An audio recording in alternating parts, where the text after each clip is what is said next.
the Dopey Show. If you're really high or super low, if you need a friend, you know where to go. Tune on into the Dopey Show.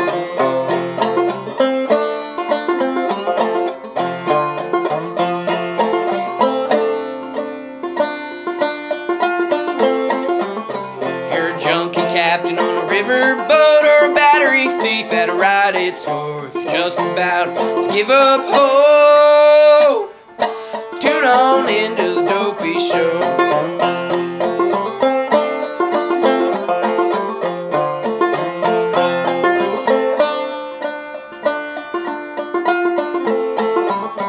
We can listen to Dave till our ears get sore, from West Virginia to Singapore.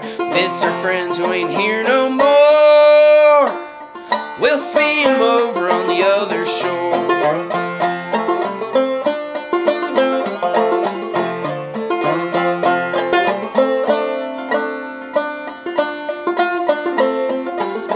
From hooping shooters and smoking crack to recovery and the long road back, got Joey Pepper and the great Cormac.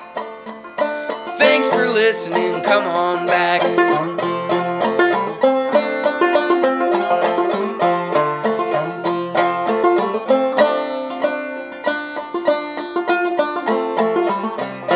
Tune on into the Dopey Show if you're really high or feeling low. If you need a friend, you know where to go. Tune on into the Dopey Show.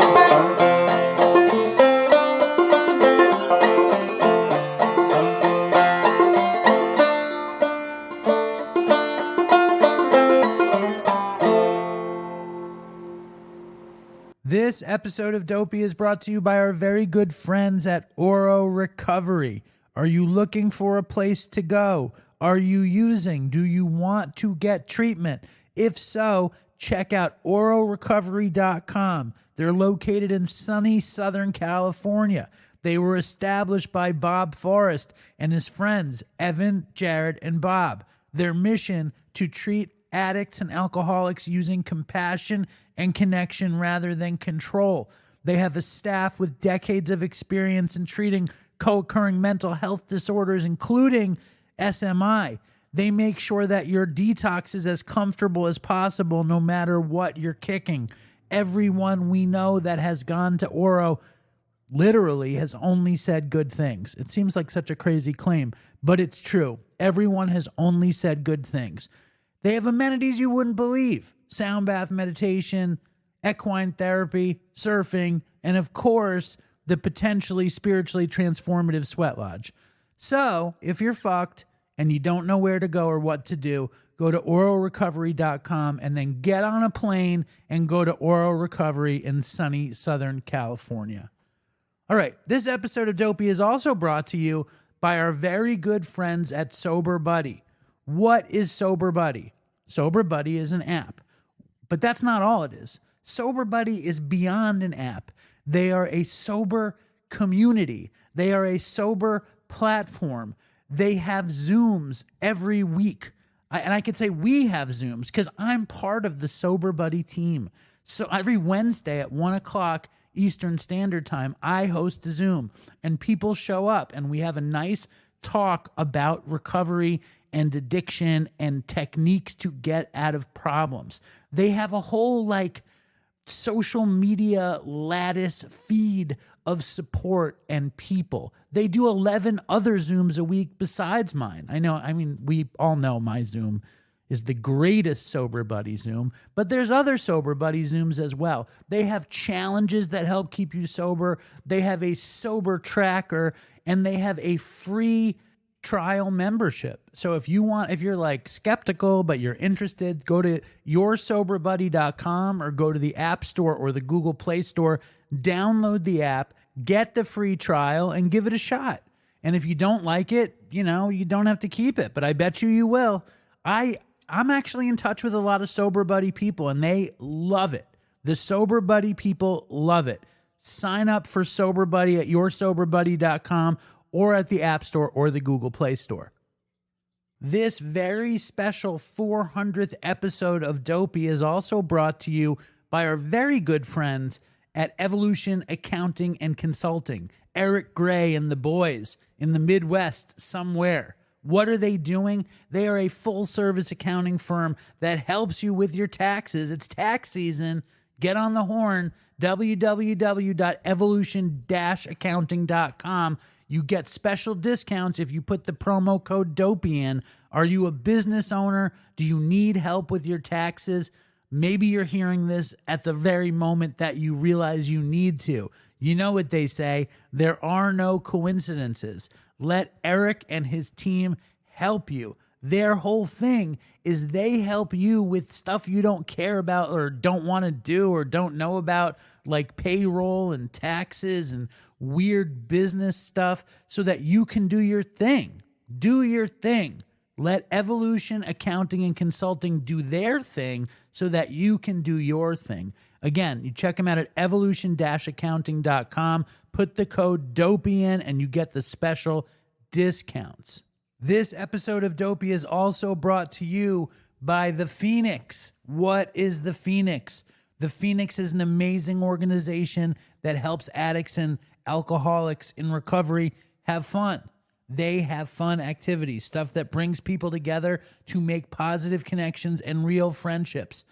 It's an incredible thing. I met the guys at the Phoenix at the Park City Song Summit.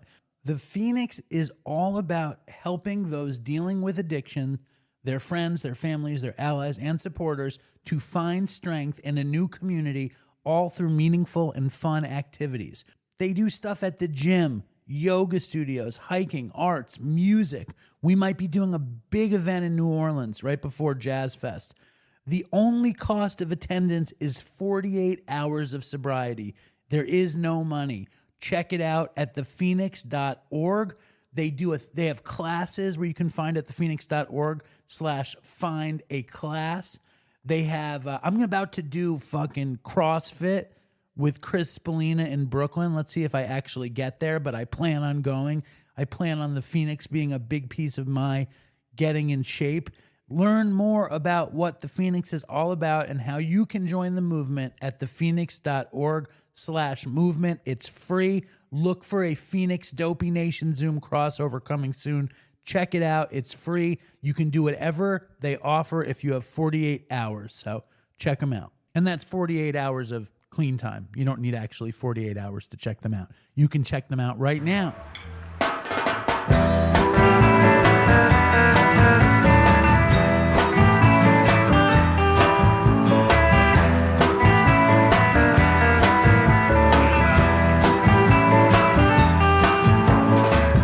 Hello and welcome to Dopey, the podcast on drugs, addiction, and dumb shit. My name is Dave, and it's the 400th episode, so we'll do that.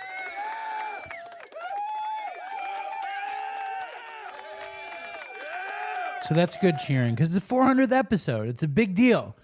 And I'm into full transparency, right? That's a real, trendy phrase, or maybe it was trendy like 5 years ago. But I believe in complete transparency, in unfettered honesty. And I didn't want to do a big thing for the 400th episode. I just wanted to keep it moving and hold out till the 500th episode, because the 500th episode, that one is going to be the important anniversary. And, we approached the 400th episode and I didn't really think about it. And then maybe sometime this week, I was like, wait a second, it's going to be 2 years before the 500th episode or thereabouts.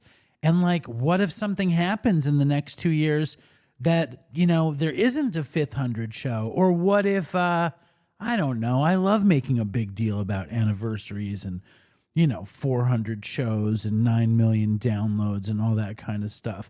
So at the very last second, I decided I wanted it to be kind of an anniversary show. Now, the only way it could be an anniversary show fitting Dopey for me would be somehow to cram all of the best minutes from the last 400 episodes and put it into this show. And we're not doing that. It's not happening. There's no way. It's impossible.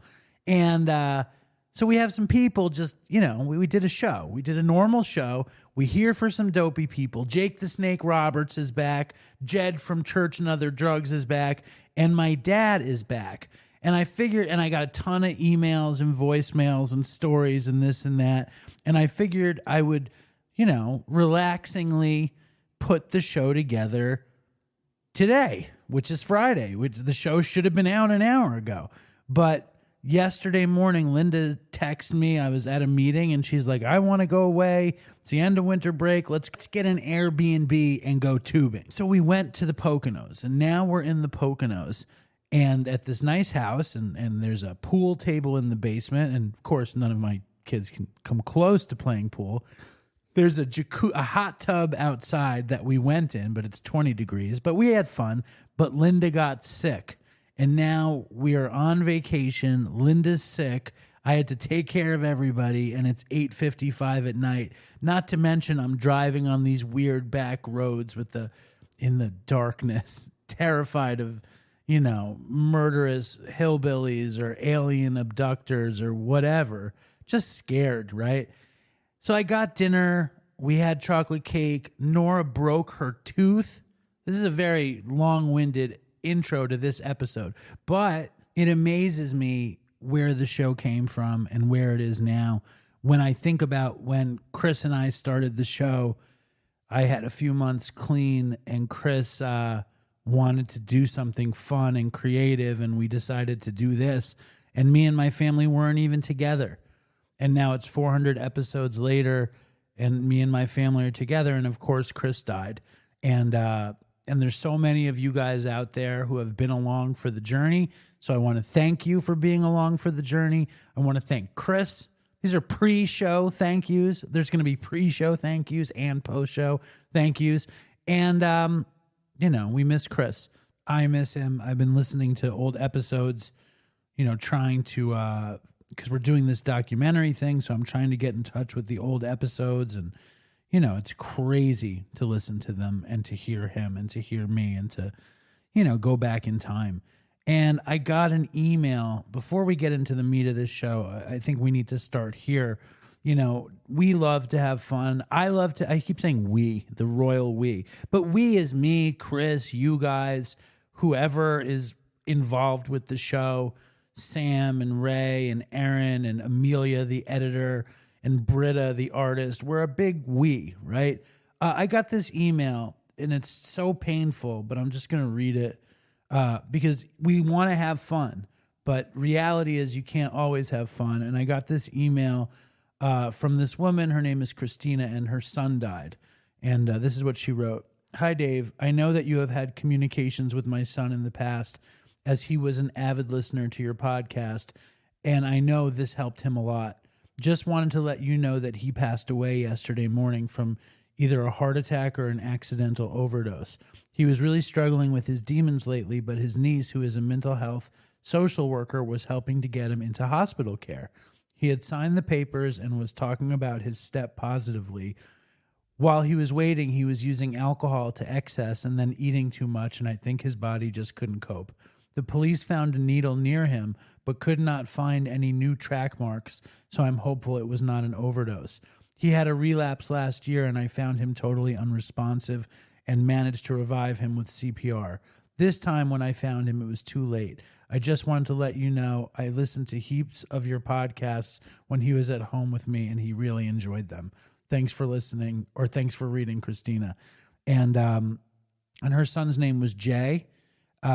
He called himself JY on Twitter, and I had been in touch with him a lot. He was incredibly interested in the show. He wanted to make Dopey Head NFTs. But I just want to point out something in Christina's email. She says at the end, I just wanted to let you know I listened to heaps of your podcast when he was at home with me, and he really enjoyed them, meaning that Christina didn't enjoy them, but Jay did. And I'm going to read an email from Jay because I don't think I ever read an email from him. So he wrote, hey, Dave, hope you and the fam are well. Was going to send this as an email since you're always asking for them. I had a relapse last week and actually died for a while. Luckily, for some reason, my mom went to check on me and found me sitting on the toilet in the bathroom. She managed to get my 230-pound ass off of it and onto the floor for chest compressions while the paramedics were on the way. They managed to shock my heart back to life, so I'm still here. Also, luckily, it's illegal for the paramedics to contact law enforcement, and if they do arrive, they're not allowed to ask any questions, something I think is sorely needed in the States. Too many people die because their friends and or associates are afraid to call the paramedics. It'd be good if things worked out with this Dopehead NFT project. I don't know if that's changed since the market crashed and they were asking too much per NFT. I'm still keen on doing something in the future when the market settles and I've got my head straight again. Regards, Jay. Yeah, I mean, it's so fucking sad. And I hadn't heard from Jay in so long. And just to get this note and just to have been in touch with him. And there are so many of you guys I'm in touch with here and there, and I don't ever feel like I respond as much as I'd like. I responded to his mother, and she wrote back this. Hey, Dave, thanks so much for responding. I really appreciate it. Rest assured that Justin was very happy with your communication and never thought you were slow in responding. I will download that podcast, meaning this one, and listen to it when I'm feeling less vulnerable. Thanks for your offering of helping if you could. Just responding has been a help. I had to look you up on Google to get this email address, but I really wanted to reach out to you. Justin had been upset that he had not communicated much lately, but as you say, that's not the way this life works. What you can do is go home and hug your family tight, especially your wonderful dad, who I have also heard on the podcast.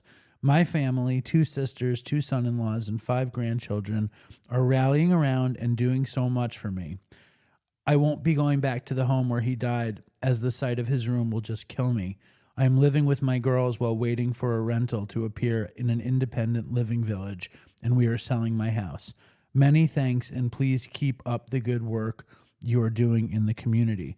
And that's Christina. And so, you know, our love and our prayers and our vibes have to go out to Christina, so please do that. And if you're using, fucking get the fent test strips, get the Narcan, try to take care of yourself. And Christina, it seems like, did everything she could have done for Jay, and we're very sorry. I'm very sorry for your loss. And that's the deal, right? That is the big picture with addiction. And I just wanted to get that out of the way. So this show is dedicated to Justin. Jay is named Justin. And then it's also dedicated to Ryan Leone, who just died last summer, and Colleen MC, and Chris, and Todd, and Andrew, hippie hobo Andrew, and Dave Marshall, and Troy, and whoever else I've missed, and whoever you guys have lost. Every episode is dedicated to these guys. And now we're going to get back to the heart of the anniversary show. But that's just the way it goes, and it's horrible. And if you're using, go get help. Go to a treatment. Go someplace. Call somebody. Get active. Go on Dopey Zoom. Dopey Zoom is out there. There's 26 Dopey Zooms a week. They are free. They do everything. NAAA, Dharma. They do it all. And the address is 804-300-586. The password is Toodles, all in lowercase. Anyway, I'm celebrating the 400th episode. We're celebrating Jay. We're celebrating anybody that we know that has died. And we're also celebrating everybody we know that has lived. So let's get on with it. But before we get on with the show, I just want to say that this episode of Dopey is sponsored by BetterHelp. When do you feel like your best self? Maybe I feel like my best self right now. I really don't. I think I'm rising to the occasion. Linda's sick. Susan's sleeping. Nora's downstairs watching Outer Banks. And I'm here doing the show, so I feel pretty good. I know that when I work with a therapist, I get to a closer version of me. And I know that every time I get to do therapy, I get closer to the person that I want to be because I feel empowered. I feel prepared to take on everything life throws at me.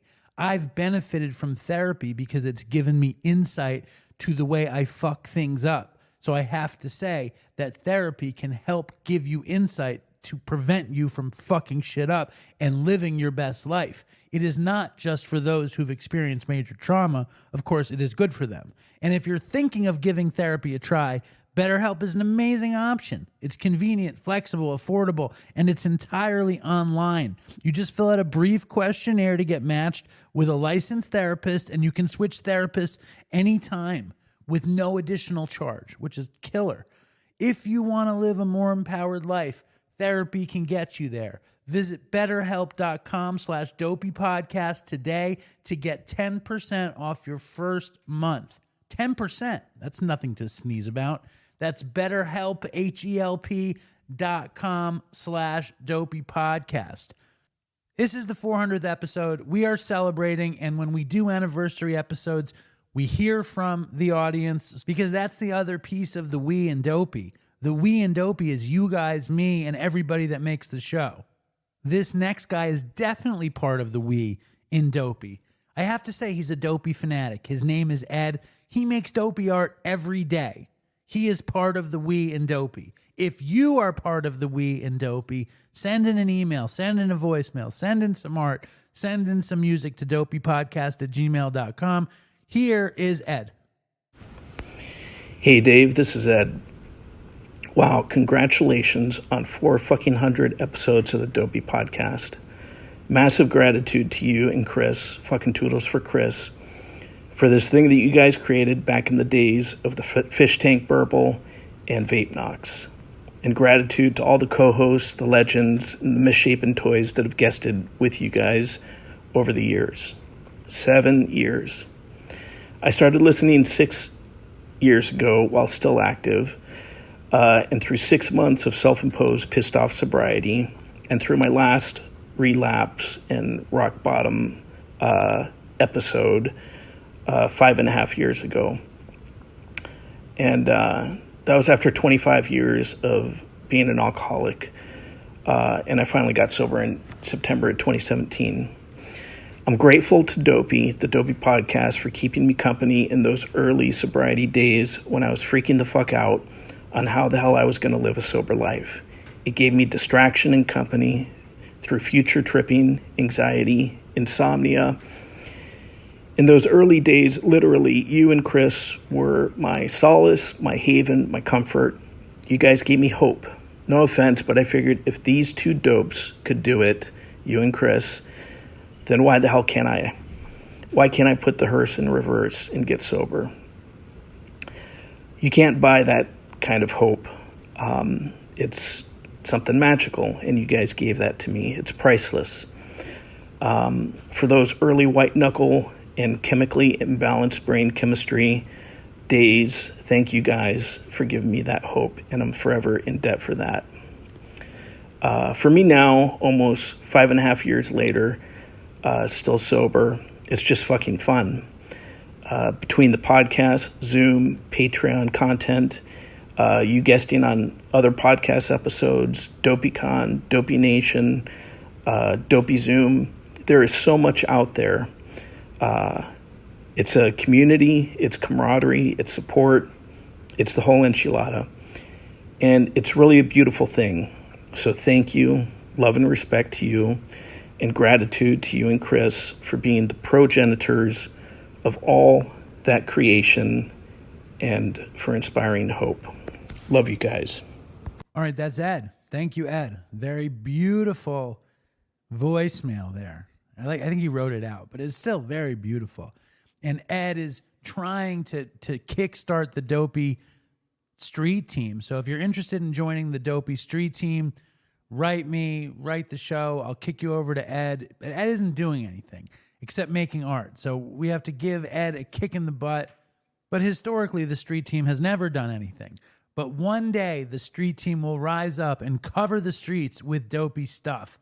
And I want to bring up this woman. Her name is Charlotte. She just celebrated 3 years. She gets the cheers. She was the second recipient of the Toodles for Chris scholarship that Justin Cambria arranged for her to go to Turnbridge. She sent in a message as well with a little Dopey story. We are very proud of you, Charlotte. Here is Charlotte. Hey Dave, this is Charlotte. Happy 400 episodes. I was, so my 3-year sober was yesterday, and for anyone on the show who doesn't know, I'm the second Dopey scholarship winner, and Dopey sent me to Turnbridge in Connecticut, and I was thinking about how happy I am to be sober. I have this cool office at my job where they totally baby me, and I have like special neurodivergent soothing lights, and there's like they enforce like strict rules and nobody bother me because they just like value me a lot. And then I'm also in classes taking statistics. Found out I love statistics. I'm getting like A after A after A in that class, and I just, I get to see my mom and my sister all the time, and I just am so filled with gratitude that Dopey sent me to Turnbridge and that I got to be there for years while my brain, like, re-gelled after 10 years of substance abuse and living like a crazy person. And I was thinking about just, like, how unmanageable my life was. And I was thinking about, like, also how gross it was. So I wanted to tell you the story of the time that I accidentally drank pee. I was staying at my friend's house in Las Vegas. I don't really even know. Like, I was just visiting, and I was drinking so much of her wine, and I was, like, stealing it and then bringing it upstairs. I was just, like, stayed drunk the whole time. And I kept, like, I don't know if I ever even replaced it, come to think of it, but, like, I was stealing so much of her wine and drinking it alone in my room, which was actually right across from her room. I say my room, but it was just a guest room. And I was just drinking it in these big plastic cups, and I didn't want her to know how much I was drinking or that I was just drinking all day, every day by myself. So I was just like, I didn't want to pee too much because that's like a dead giveaway and she could hear me, right? So I was just peeing in other cups. But I was on the phone, like drinking, talking to another friend, and I grabbed a cup and took a huge swig, and it was pee. And I spit it all over her room, and it was like oily. It was oily. I'm like, I can't even, it was so, I can't even talk about it. It was so disgusting. And, like, then, like, later, I think I was just, like way later into my addiction, I was, like, just, it got gross. It got gross. And I just think all the time that I'm so happy I don't live like that anymore, and I have, like, the opportunity to have a normal life. So thank you for everything that you do, and happy 400 episodes. All right, I love that. I love gratitude and drinking urine all in one voicemail. Thank you, Charlotte. Thank you for being an example for somebody that's doing this. But again, you only do it today. So keep going, everybody. Keep going. Thank you, Charlotte. Thank you, Ed. And now we're going to move on to our first big guest of the day. His name is Jed. He's been on the show since the very, very beginning. He has a podcast called Church and Other Drugs. Here is Jed and me. All right. I'm on the phone with longtime friend, longtime Dopey associate, and Church and Other Drugs creator and host. His name is Jed. Welcome back to the show. Hey, what's up, Dave? Dude, 400 episodes. Did you think that we would get there? No. No? No, because I was thinking about the 400, and I remember doing the Dopey painting of Dopey the dwarf, gnome, what are they? Dwarf. Yes. Snorting a line of cocaine in the shape of the 100 for your 100th episode. And that was 6 years ago? That was a long time. 5 years ago? 5 years ago. It's funny because I hid that away because I didn't want my kids to be like, "What's Dopey doing, Dad? Daddy, what's Dopey doing?" And I had it at my father's house for years. And then I brought it back and we set up this Dopey studio thing and I put it on the wall. And of course my 4-year-old comes in there and she's like, "What's that, Daddy?" So now it's back up in the attic. And we had our resident artist, Britta, turn it into a 400. So you're going to be seeing your art coming out again. Really? Yep, with a 400 in Coke. Sniffing the 400. That's hilarious. Yes. It's all... Like she just Photoshop changed it? That's great. Yes. So look for that. So back in the day, you heard Dopey and you were like, I wanted to do that first. And you sent this great email of you robbing customers at a hotel you worked at. And then you started Church and Other Drugs. And we did our simulcast episode with Chris. It's like we have a rich history, Jed. Do you feel the history?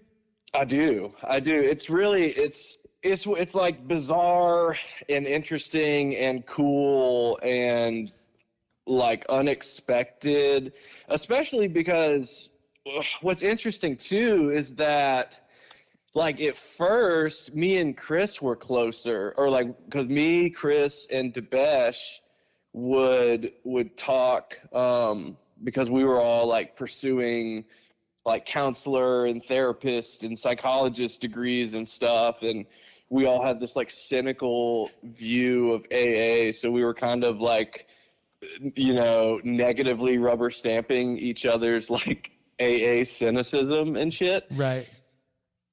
And then and then he died, and that was when me and you started talking more like off camera, if you will, like, and actually like I guess it's when reality hit home, I guess. It's like, oh yeah, like this is all like fun and games, but fuck, that's what happens if you get too far out there, like you die. Totally. You know? Like I was telling you about this kid, Jay, in Australia who died this week. And it's like the deaths always come around because we're dealing with drug addiction, you know? And like you can't do a show about drug addiction and have an audience and not have death. You know, it's a total shame. But it's also like it's hard to talk about a positive when people are dying. But the positive with Chris's death is that, you know, we became friends and the Dopey Nation came together because of Chris's death, which is, I can't put a value on that because it's helped so many people. Of course, I'd rather if Chris was still alive, but it's fucked, you know? That's a crazy thought. Yeah, and I didn't mean to take it morose off jump, but I have all these friends, these like rich friendships because of my podcast and your podcast and podcasting in general that are nowhere near me. And some of them, I mean, me and you have never met in person, which is bizarre, but you are in my head list of, that's one of my good friends. So totally. It's a crazy thing. And then watching, I mean, you know, your show obviously has far surpassed mine as far as like reach and, you know, whatever accolade, which is just awesome. It's been cool to watch because I remember, it's like the first, like, and you told me like your first big push to get celebrity guests was because I was like, yo, Dave, I got Brandon Novak's number.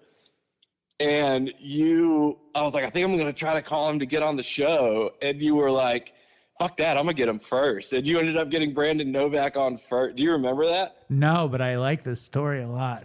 that straight up, like you'd had, you know, like that was one of the first like celeb people. And you told me it was because, like, I got really jealous when you said you were going to have Brandon Novak on. I'm like sick. And, I'm a sick fucking person, Jed. We all. It's about finding the people whose sicknesses match your own. Right. Whose sicknesses offend you the least, right? Exactly.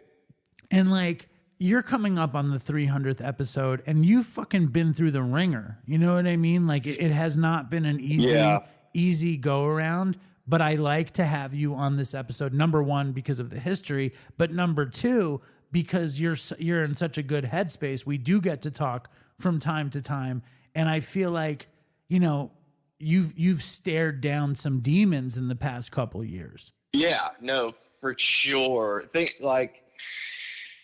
It's funny, you know, it took me forever to finally get sober and get recovery. I mean, like, I started going to rehab when I was 15. I did not stop until I was 27. So like when I finally got it, it was like such a relief. And I'm doing this podcast, and I got married, and this is when I was like starting my journey to become a substance abuse counselor. So like everything was lining up, like, you know, that I thought I had arrived, sort of thing. And so I guess I've been doing nothing but like go back and try to analyze like what happened. And it's like, I guess like I didn't realize how much I was living in a fantasy, or I just wasn't noticing when things were going wrong. Like the first big thing was I found out that my wife at the time, my ex-wife, had been smoking weed in secret for like 6 months. And we you know, we had used together before we got married, and then we got sober together. And so I was like, okay, great. You know, we're going to be this sober power couple in AA, and, you know, we beat the odds.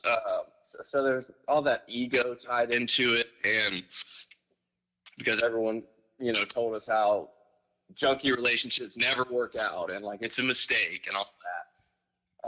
And then, you know, come to find out she'd been smoking weed, and she wants to smoke weed. And so I'm kind of like, okay, well, I guess I just need to be a good husband and like be okay with this, right?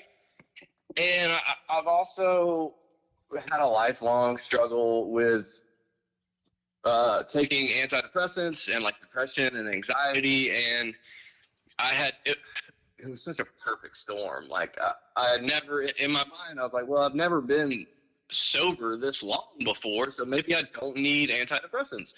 And, you know, things were fine for a little bit, and then they weren't. And so at this time, I was working as a counselor at a treatment center for adolescents, which is so difficult, so very difficult, if you can imagine. I have a 13-year-old who's not, you know, in dire straits, and she's my daughter, and that's hard enough. So I cannot imagine how difficult that must have been. But keep going. I'm very interested in this. I know this story, but I like hearing you tell it here. So please keep going. Right. So all this stuff is happening at once. Like, my wife is now getting resentful at my recovery. I am getting extremely resentful at her use. And then I also, you know, found a bottle of liquor under the kitchen or under the bathroom cabinet hidden. So it's just like things I was like, okay, so I guess you're drinking now too. And okay. And then all of a sudden you're like uncool. Like, you were both in recovery, and it's like, oh my God, you're smoking weed. Yes. Oh, and now you're drinking too. And it's like, to anyone that's not an alcoholic, it's like, wow, now I'm lame. But in reality, you're in recovery. You were put in a really rough situation. Also, around this time too, all the people that I got sober with, I say all, well, pretty much all, except for like two of the people I got sober with, one by one, everybody started drinking or smoking weed or both, and like somewhat managing. So like literally overnight, all of a sudden it was like, fuck me, right? For being the sober guy. Right. Like, you know, like immediately I was the weird one again. And it's like, what? Wait a minute.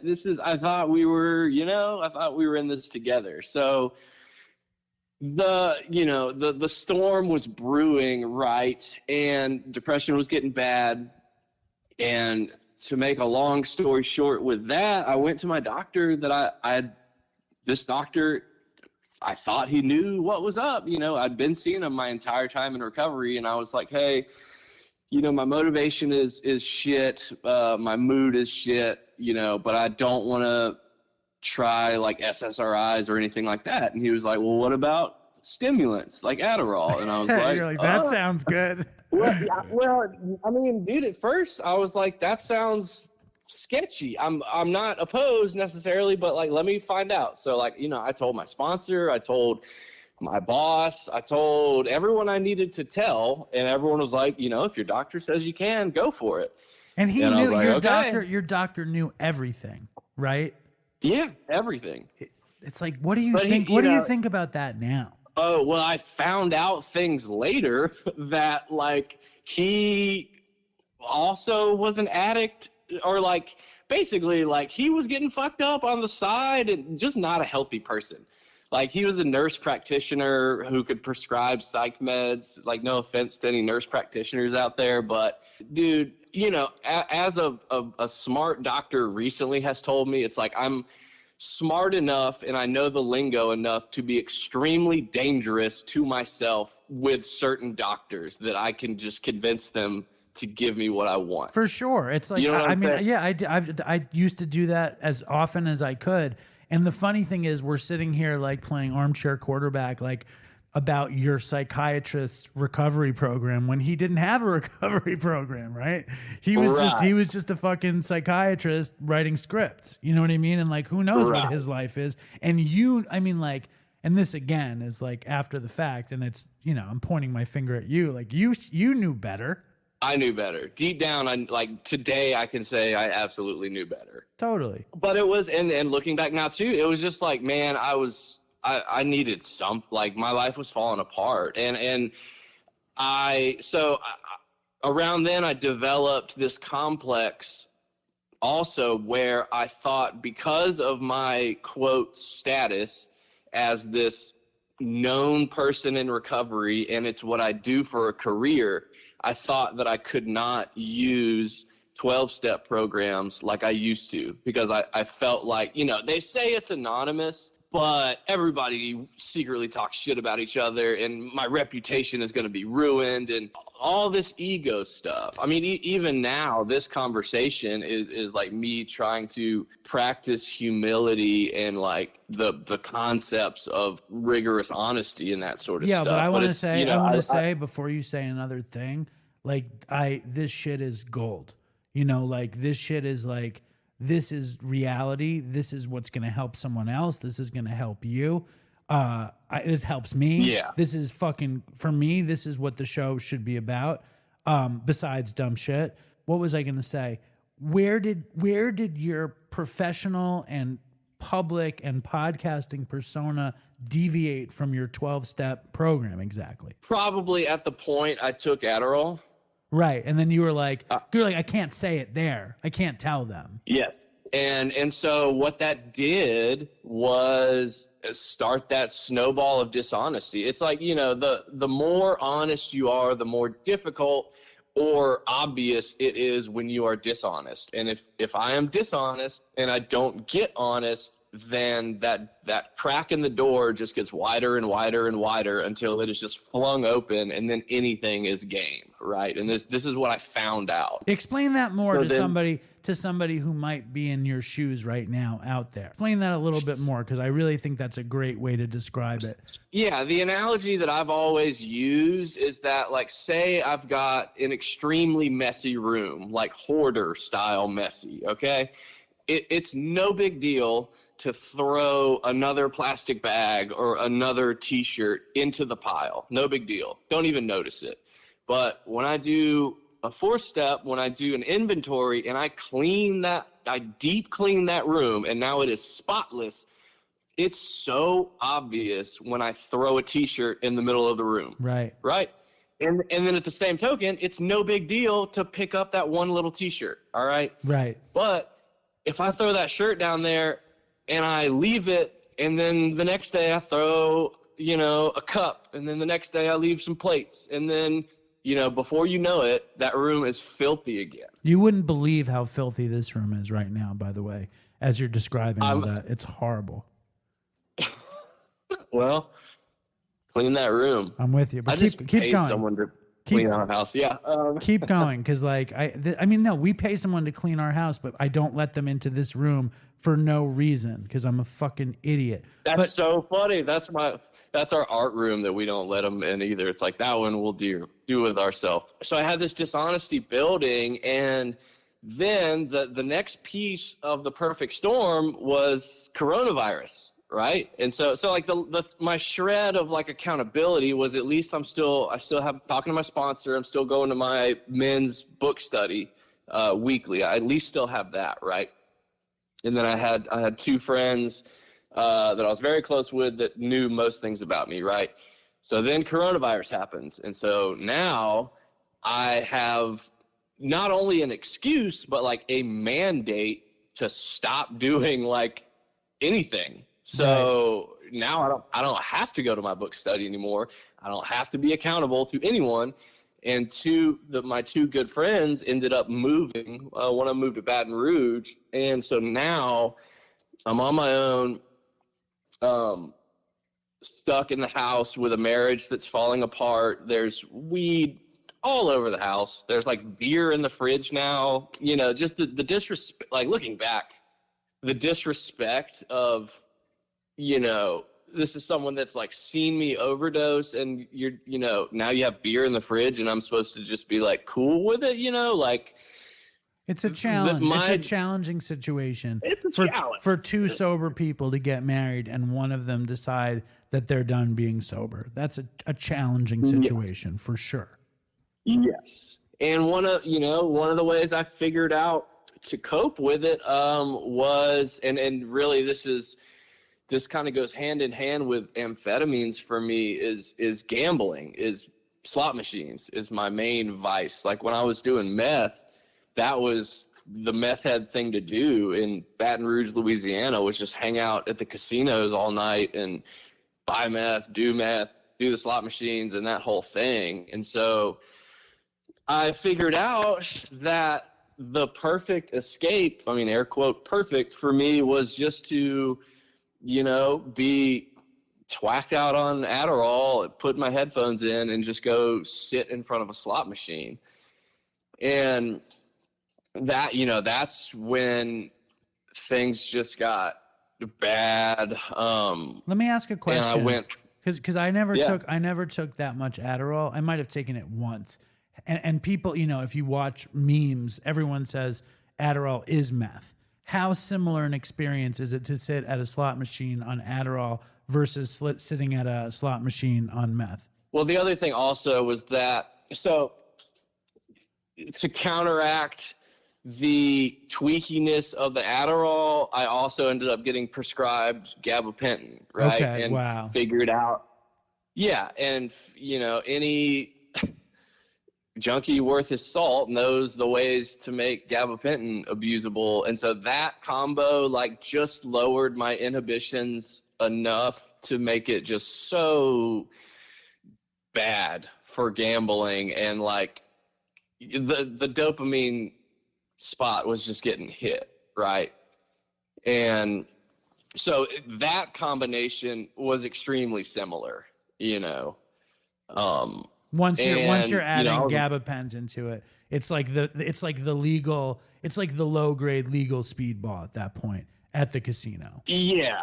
And then I would, it's like I was just doing, I guess, what I call like loophole chemicals. Like I was using phenobute too, which just turned me extremely manic, and all those things, just the combination of all that was just, I mean, I turned pretty irrecognizable, really. And this whole time, like, I'm still working. So it's like I have to go. And not only are you working, just to catch the audience up, you're working in recovery. You're doing a recovery podcast. Anybody in recovery is expected to actually have recovery. Like the you got this fucking mentality is the most dangerous piece of the whole program, really. And you're in that perfect storm. Your fucking marriage is falling apart. You're hurting, and you're turning to all this shit for dopamine. And we talked a few times in that period, and it was scary, right? How horrible was it? And like, what did you do? It was horrible enough that, I mean, just the summation, it was horrible enough that I wrote a suicide note, and I had full intentions of shooting myself. Like that was my best thinking, because I had no idea. And this is like the disease piece, you know, no matter how much I want to think it's not a disease of the brain, like Right. It fucking is, because it's this mental twist that in my mind, the only and best way I'm getting out of this situation is dying, right? It's like, there's no way I can get honest. There's no way life could get better if I just quit doing this stuff. Like, that stuff's not gonna work. Like, no one is gonna forgive you. No one is, you know, you're not gonna be welcome back into recovery. Like that, it really is like addiction for me.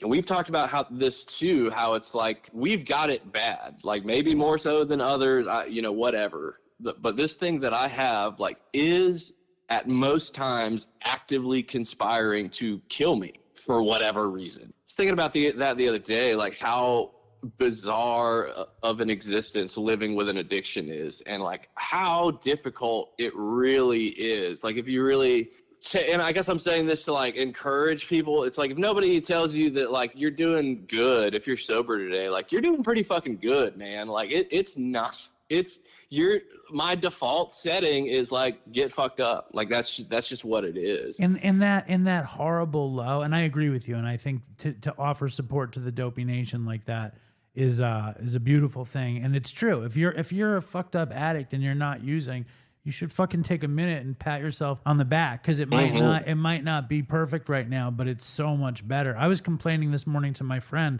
and he was like, "Dude, you're doing so good. Like, why are you?" I was like, "I'm depressed." But I want to circle back to this moment.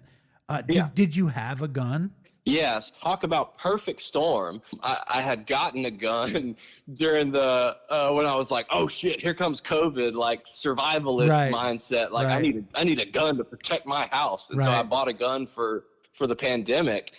Yeah. So COVID it was all gun. of a sudden. I wonder how many. It's like there's COVID baby and COVID gun. Right.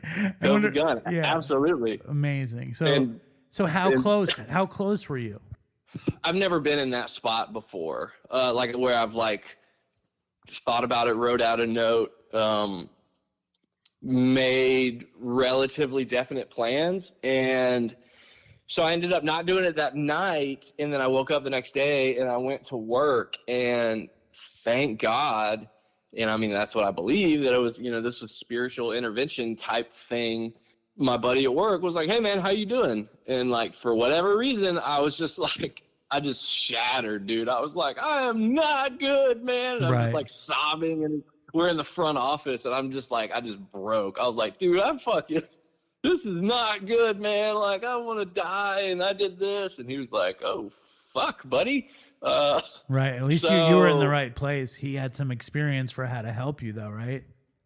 Yeah. And like, total kudos to, and this is the thing where it's like, I cannot trust my mind sometimes, because everybody could see that something was going on with me, you know, and I couldn't even, I don't know, everyone was just basically waiting for me to ask for help. Nobody really knew what was going on, but they knew something was going on. And you know, my boss, like kind of my mentor, like he had been through something similar. And, you know, for some reason I thought that I was the only substance abuse counselor in history that has ever like struggled. I thought you were supposed to, like, once you got that, you're good to go. Right. This is the stupid thinking I had. Even though you knew better, it's like when you're in treatment and you're dealing with substance abuse counselors who are addicts, you know that they're relapsing. You know that everyone who's an addict struggles. But when you're put in that position of authority, you're like, wait a second, I need to be better. And all of a sudden you put this pressure on yourself that you had to have it when nobody gets it. Like I heard somebody say recently at a meeting, and I cannot get it out of my head, the road of recovery is always under construction. We'll never have it. And if we do have it, it's gone the second we say we have it. Yeah. And then another it's the simplest things always blow my mind. But when I was telling someone else about a potential sponsor about this, he was like, let me ask you something, man. He was like, if we're driving to New Orleans and we run out of gas, he's like, do we call AAA, get gas, drive back to Baton Rouge, and then start the trip over? And I was like, no. We just put gas in and keep going. He's like, exactly, bro. He's like, you didn't fucking lose anything, man. Like, you just had a pit stop, you know? Like, you just ran out of gas, man. Like, your engine fucked up. Like, you just fix it and keep going on your path. It's very important that you say that, because people get so hung up on day counting and bullshit. And it's like Day worship. It's weird. It has nothing to do with anything. You can have 20 years and no recovery. You can have a week and be the fucking Dalai Lama. But it's just that week that you're the Dalai Lama, and it's just that week that somebody doesn't have recovery. Yeah, and I just got chills, so I know some kind of spiritual truth was spoken, but I fell for it, man. Like, I really, you know, selfishness and, like, ego really I cannot indulge, because it just... I mean, literally, I was willing to die to save face or something. Right. You know what I mean? Like, that is deep. Crazy. Yeah, it is. That's crazy. So what did you do? I couldn't see it. What did you do though? Like, how did you implement? Were you like, wait a second, I know what to do? Like, how soon into this horror show were you like, wait a second, I actually know what to do? Well, I had to. I knew that I had to be separated, right? Like, I knew that I needed to go somewhere and get time, at least a month. You know what I mean? Like, I needed to work some shit out, and I was not able to try to, like, detox and withdraw and still go to work and still blah blah blah blah blah. It's like I knew I needed to go somewhere, so I was able to go to this place. This wonderful place in Kentucky called The Bridge. It's like a trauma intensive place just set up in the mountains, and it definitely saved my life. And I thought it was, you know, gonna and everything, and then 3 months after I get back, she ends up leaving me, and I thank God for that too, because I don't think I ever would have. Right. Because I don't think I was able to, because of fear, man. Fear, and I wish her the best, man. And I do my best to not have any hard feelings, because it truly was for the best. And I'm in an incredible relationship now, and met a woman that I'm deeply in love with, and that really loved me when I couldn't love myself. And, like, I don't know if I would be here without her either. You needed a minute. I don't think you would have gotten out of the marriage, and the marriage couldn't stay healthy, and shit happens, and you know, you got to move forward putting your best foot forward, and sometimes you have to walk through shit to get to the other side, right? Yes. Yeah, most times. And it was just like, I just needed that. I needed humility. You know, I needed to be honest with myself. I needed to be honest with others. I needed to go back to, you know, the basics. I needed a break. You know, I stopped working at a residential treatment center. I needed a break from that. Went back to school to, like, pursue education. Man, just so, I mean, really, yeah, just realizing that at no point am I immune from this thing. And, like, quite the opposite. It's like the farther away I get, it's like the more susceptible I am, especially if I get any sort of, like, big shot-ism. Right. It's a scary thing, man. And especially too, like you said, it's just that was the other thing that kind of, like, kicked me back into gear and scared the shit out of me. Was there was one night that I was on gabapentin and whatever, and I remember Googling, like, fentanyl Craigslist, right? Because it's like I hadn't, dude, I don't know what the game is these days. I haven't done it in 8 years. But I remember like, I wonder, is that how people get it these days? And I went down that rabbit hole, and then I was like, dude, like, you about to cross some fucking lines, bro. Like, What happens when you type in fentanyl on Craigslist? Not much. Right. I bet you there's gotta be. No, dude. I was like, it's so funny. It's total, like, I never thought I would be that old man, but I'm just on Reddit like, hey, how do you guys find local fentanyl? Wow. Wow. It's like me. It's like, I don't want to freak you out, but do you know where I can get some heroin? That was my big line at the end of my using. It's like, that's it. You go on Reddit. How do the young people ask each other for fentanyl these days? That's when you know you're fucking fucked. But when you were when you're talking about going back to the basics, what did you do? Like, what was the return? Like, because there's people listening who did exactly the same thing that you did, and they're like, holy shit, like, Jed is telling my story right now. So, like, what did you do? What direction can you point people in? And because you sound so good now, and thank you. I want that to be shared. Our show is not always, I guess it's often, how do you get better? So how did you get back on the good foot, so to speak? Besides, love is beautiful, but you did some work before there was love. Yes, 100%. Literally, since a lot of people didn't really know what was going on, they kind of thought I just turned into an asshole. So like a lot of my friends kind of just were like, fuck you, bro.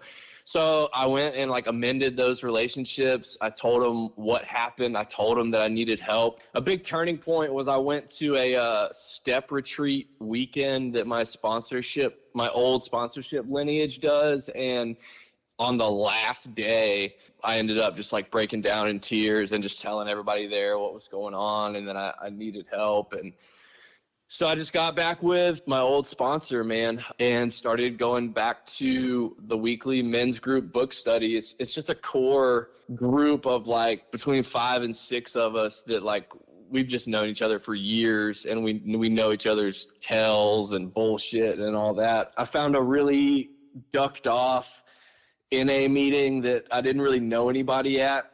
So I started going to that one so I could kind of retain like anonymity and all that. Yeah, just started doing, and I just redid the steps. I actually just redid 4th and 5th a few weeks back. Amazing. I love that. I love all this stuff. What in the book study, is it just the big book? What books are you going over? Is it the Bible? What are you studying? So we went through the big book, and then recently we go through the 12 and 12. We just finished going through the 12 and 12.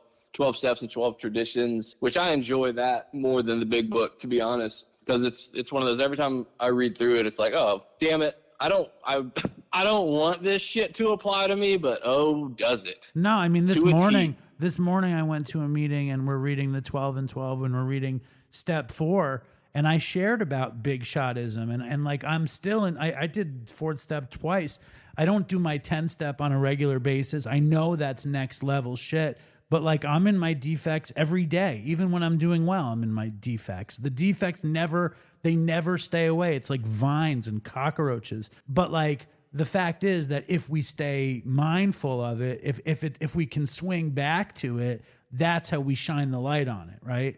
It's like, it's constant vigilance, fucking constant vigilance. I want to say this too, and I guess to anyone that like is struggling with cravings or considering or like getting bored with the recovery or anything like that, it's like as soon as I lost my recovery, dude, I'm talking almost overnight, the only thing I wanted back was that peace and contentment. It was just gone.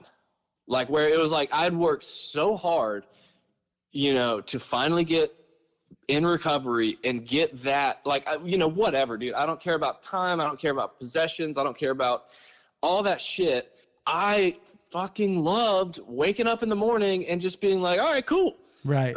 Here's a day. I'm not like, the big thing for me is that, dude, the obsession takes over my mind. I can't, as soon as I take something that like feels good, normal life becomes intolerable, and I must figure out a way to have that good feeling 24/7 or regulate my emotions and feelings. And that shit will drive me insane. And it's impossible to keep up. I can't keep up relationships. I can't keep up, spiritual contact, because then I'm not looking to God for anything, because I've got this thing that acts as a surrogate God that's way shittier. And so it's, as soon as I lost it, it was just like, what did I do? I want that back. And, other older mentors that have helped me through this, that have been through similar things, that have like relapsed with long-term recovery, it is true. It's like it was not, I don't remember it ever being this hard to like get it back. So what you started saying, if anybody out there is getting bored with recovery, what do you suggest that they do? Like, how do you, this is an interesting and an important question, because there is no magic bullet. There is no magic bullet for anybody struggling. Is there a magic bullet for anybody bored? I would say just like you have to make, I guess first and foremost, I would be like, what does your life look like? Are you being boring? Like, are you sitting around doom scrolling or just scrolling on your phone and complaining about being bored? It's like I have to force myself to do a lot of things to keep my mind occupied, like playing music, doing art, working out, going to the gym, and then helping others, man. That's probably the linchpin of the whole deal. Is the only way to counter my selfishness is like selfless acts and like thinking of others and doing shit I don't necessarily want to do. Right. It sounds really hard, and it sounds like, when you hear that, it sounds like bullshit. But if you break it down, and this is for anybody who's bored, it's like what Jed just said is the whole thing. First of all, you got to force yourself to not be bored. And service can be calling your friend. It can be calling your mom. It could be fucking putting the grocery cart away. It could be sharing at a meeting. It could be buying somebody a sandwich. It could be buying someone a cup of coffee. But what it does is it undoes the boredom. That's what it does, which is all we're talking about. Listen, I think that your story is ridiculously powerful. The last time you were on, you told a bunch of your origin about, the exorcism and all the hardcore drugs, which I loved. But this story, man, I think it's so important for our 400th episode. It's so important for our story, as addicts, we don't have to be in recovery. And yet we can come back if we don't die.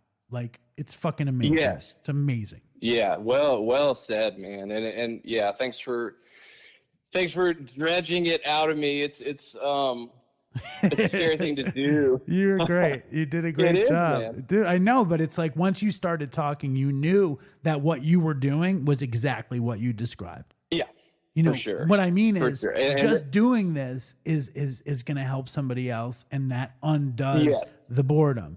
You're not risking yourself as much as you're saving somebody else. Yes, absolutely. And that's all this thing really is. It's just like a never-ending chain of like, hey, this is what I went through, and someone hearing that and saying, holy shit, I went through that. I thought I was the only one. It's like you could sum up the program with the quote, I thought I was the only one. You know what I mean? Like, totally. It's like, nope, there are dozens of us. Well, I'm glad you're on the 400th, and I love you. And yeah, man, me too. And I love you too, man, very much. Well, very much. Good deal, and thank you, and we'll talk soon, man. Sounds good. Stay strong, Dopey Nation, and fucking Toodles for Chris. All right, that was Jed from Church and Other Drugs. And Jed managed to live, and he's living, and he's doing good, right? That's what we're looking at. We're looking at the old expression, it's life and it's death. And as long as you're breathing, you have a chance. I think that's the hokey theme to this 400th episode of the show. Forgive me for being hokey and not being hokey, just a desperate beg to remind you guys that if you're a big fan of the show, you should be on Patreon. If you're looking for more show. If you're like, man, I listen to Dopey every week and it's free and I wish I could give back to Dopey, join Patreon. Because not only would you get tons more Dopey content, fucking Ray on the show on Patreon, on the Patreon, Gatreon, Graytreon, Raytreon, Hatreon show, says he had sex with a woman. It's very graphic. Very graphic. But if you're into that kind of thing, go to www.patreon.com/Dopey Podcast and get on there. There's also bonus Aaron stuff from last week. I have a show I did when I was a kid that's going to go up soon. Go to Patreon. The other thing I'm going to start doing is playing old Dopeys and putting in some kind of commentary. So if you're interested in any of that stuff, go sign up for Patreon. It would be very helpful if you did. And now here's a couple, before I actually play another voicemail, I'm going to read an email I got from, some celebratory 400th episode emails. And this is from the winner of the Dopey theme song, DopeyCon theme song challenge, Brady. Fucking Brady. All right, I'm going to read this email. Congratulations on 400 episodes. What does Dopey mean to me? Let me tell you. Hey, that reminds me of the song I sent back in August, LOL. But for real, I got out of treatment in March of 2019 and searched addiction on the podcast app. I saw Dopey and thought, okay, that looks cool. I'll give it a listen. My first episode was the Anders Osborne one, 192. After that, I loved what I heard so much, I went back to episode 1 and started listening 10 hours a day at work. I remember having to explain to my coworkers why I kept laughing out loud like a maniac. I could relate to your and Chris's stories on such a deep level, and it was so inspiring to see that someone who had completely blown up their lives like I had could make it out the other side and live a good, stable life. Then I became a Dopey evangelist, telling everyone I could to listen. Thank you, Brady. Thank you, Dopey Podcast. And thank you, Dopey Nation. You've both been a huge part of my journey. Okay, now I'll hit you with some Dopey for number 400. Let's go back to 10 or 12 years to my mid-20s.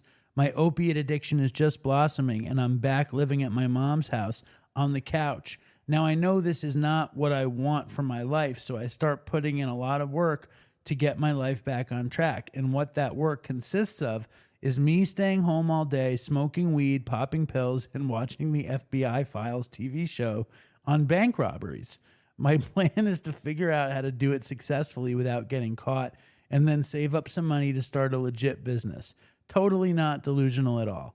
So after I've been studying for a couple months, I'm at a house party with my friends and I'm telling them about my master bank robbery plan. They think I'm crazy and I'm not going to do it.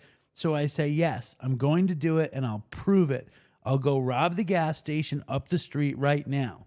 So my brother, friend, and I take a vehicle and park a couple blocks away, while a carload of my other friends is parked across the street from the gas station so they can watch. This might be the only armed robbery in history with an audience, LOL. So I walk from the car up to the corner of the building with a shirt tied around my face and wait for the customer that's in there to leave. I have a BB gun pistol that's not loaded, but it does look like a real gun. I go in guns blazing and tell the cashier to give me the money, and she catches me off guard when she says I have no money to give you. So I grabbed something and said, ring this up and give me the money from the register. She does, and then I run out of the store to where my brother and friend are parked a couple blocks away. My body is full of adrenaline, and my pockets are full of about $300 in 10s, 5s, and 1s. We make it back to the house party, and everything is all good. The next day, I see my picture on the news, and they are calling me the designer shades bandit because I had on some middle-of-the-mall $10 fake Oakleys. Not long after this, I started going to jail for charges relating to my drug use and realized I would have gotten a 25-year sentence for this if I had been caught, and would have had to serve a minimum of 75%, which would have equaled trading 18.75 years of freedom for $16 a year. Dumb. When I finally started working the steps many years later and told my sponsor about the incident, he said, oh, you're going to have to go pay that back. I was shocked, but I was able to pay back the gas station anonymously, and luckily I didn't go through with my plan to actually rob a bank, even though I think I could have gotten away with a couple. Toodles. Thank you, Brady. Here's another one. I love that story, by the way. I want to know how you actually paid them back anonymously. Like that can be the next voicemail. Dave, congrats on 400 episodes. I can't believe the show has been going on so long, and I have only been a fan for about 2.5 years. I get excited to hop into my car on Saturday mornings and have the newest episodes waiting for me. It might sound cheesy to say this, but this show saved my life. Thanks to the Dopey Zoom, I discovered I am a compulsive overeater and started attending meetings last year. I am also 14 weeks pregnant. All right, Kelly. And I've been sharing updates with all my Dopey friends in the Dopey Zoom. I got to meet some of them at DopeyCon, and being there with my cousin Lizanne, what's up, Lizanne, was honestly the best 5 days of my life, and I think about it all the time. You have no idea what your show has done for a silly person like me. I thank you so much. Peace and love and Toodles, everyone's Dopey cousin, Kelly. And here's one more. Dave, I already sent some, and thank you, Kelly. I love that. Yeah, I mean, you have to be silly if you really love this show. And I just, it's crazy. Like all this shit is crazy. I can't believe I made 400 episodes. I'm like a lunatic. Anyway, Dave, I already sent some emails in because I felt like it. And this is from Mark, another finalist in the DopeyCon theme song challenge. But then I saw the post about 400 episodes. So here's something about my love for Dopey. Dopey hasn't changed my life. It didn't save me, unlike Kelly and Brady. Dopey hasn't saved my life. It didn't save me. It didn't give me the strength to go on when I couldn't go do it on my own. But it has made me laugh. It's filled me with joy. Obviously not when Chris died. That was sad as fuck. And it's given me access to a community full of people who are determined to be better than they were. And that's fucking awesome. So yay for 400 episodes, and thanks for all your work, Dave. You're welcome, Mark. Thank you. Seriously. Thank you, Mark. Thank you, Kelly. Thank you, Brady. Thank you, Brady, for coming to New York City. Of course, we paid an anonymous donor paid, I want to say who it was, but it wasn't me, but I'm not going to say who it was, and it wasn't my dad, paid for Brady to come perform at DopeyCon, and we like fucked it up a little bit. That was a mistake. So Brady, I don't know if I made a proper amend, but I apologize, and hopefully we can do it better next time. And all this shit just makes my heart fill up real big. So I want to play a voicemail that also made my heart fill up real big. Her name is Sarah. She's a Dopey Zoomster. She's also a professor, so I call her the professor. But here she is, Sarah, the professor. Hey, everybody. This is the professor, also known as Sarah. I'm calling in for the 400th episode. I really wanted to thank everyone in the Dopey Nation for continuing to support the Dopey Podcast. It's pretty awesome. I honestly think that the 400th episode should be a love fest for Dave. Dave has been through a lot of shit to get to this episode. And Dave, we are so proud of you. I know that Chris would be proud of you and all of your work on Dopey. Even your side ventures like Good Morning Dopey. Also, I think Chris would be incredibly proud of you for how you make people feel. One of the best parts about knowing you, Dave, is how when we get in Dopey Zoom, you ask us how we're doing, and it's so kind. I just want to let you know that we really appreciate you and all your hard work.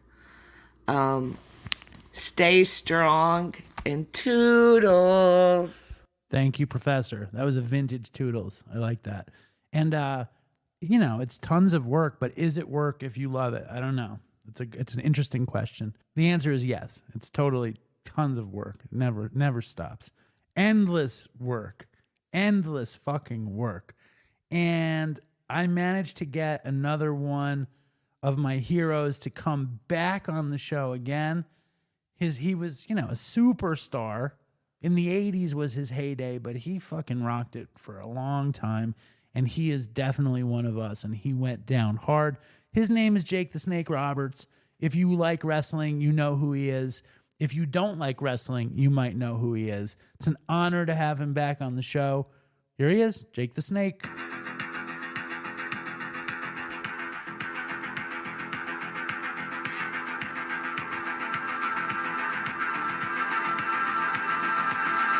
There he is. Look at him. How you doing? I'm just doing. Doing is better than not doing, I think. You got that right. I woke up and I was sober and free. Well, you are sober and free. Right. That's for damn sure. I like being free, man.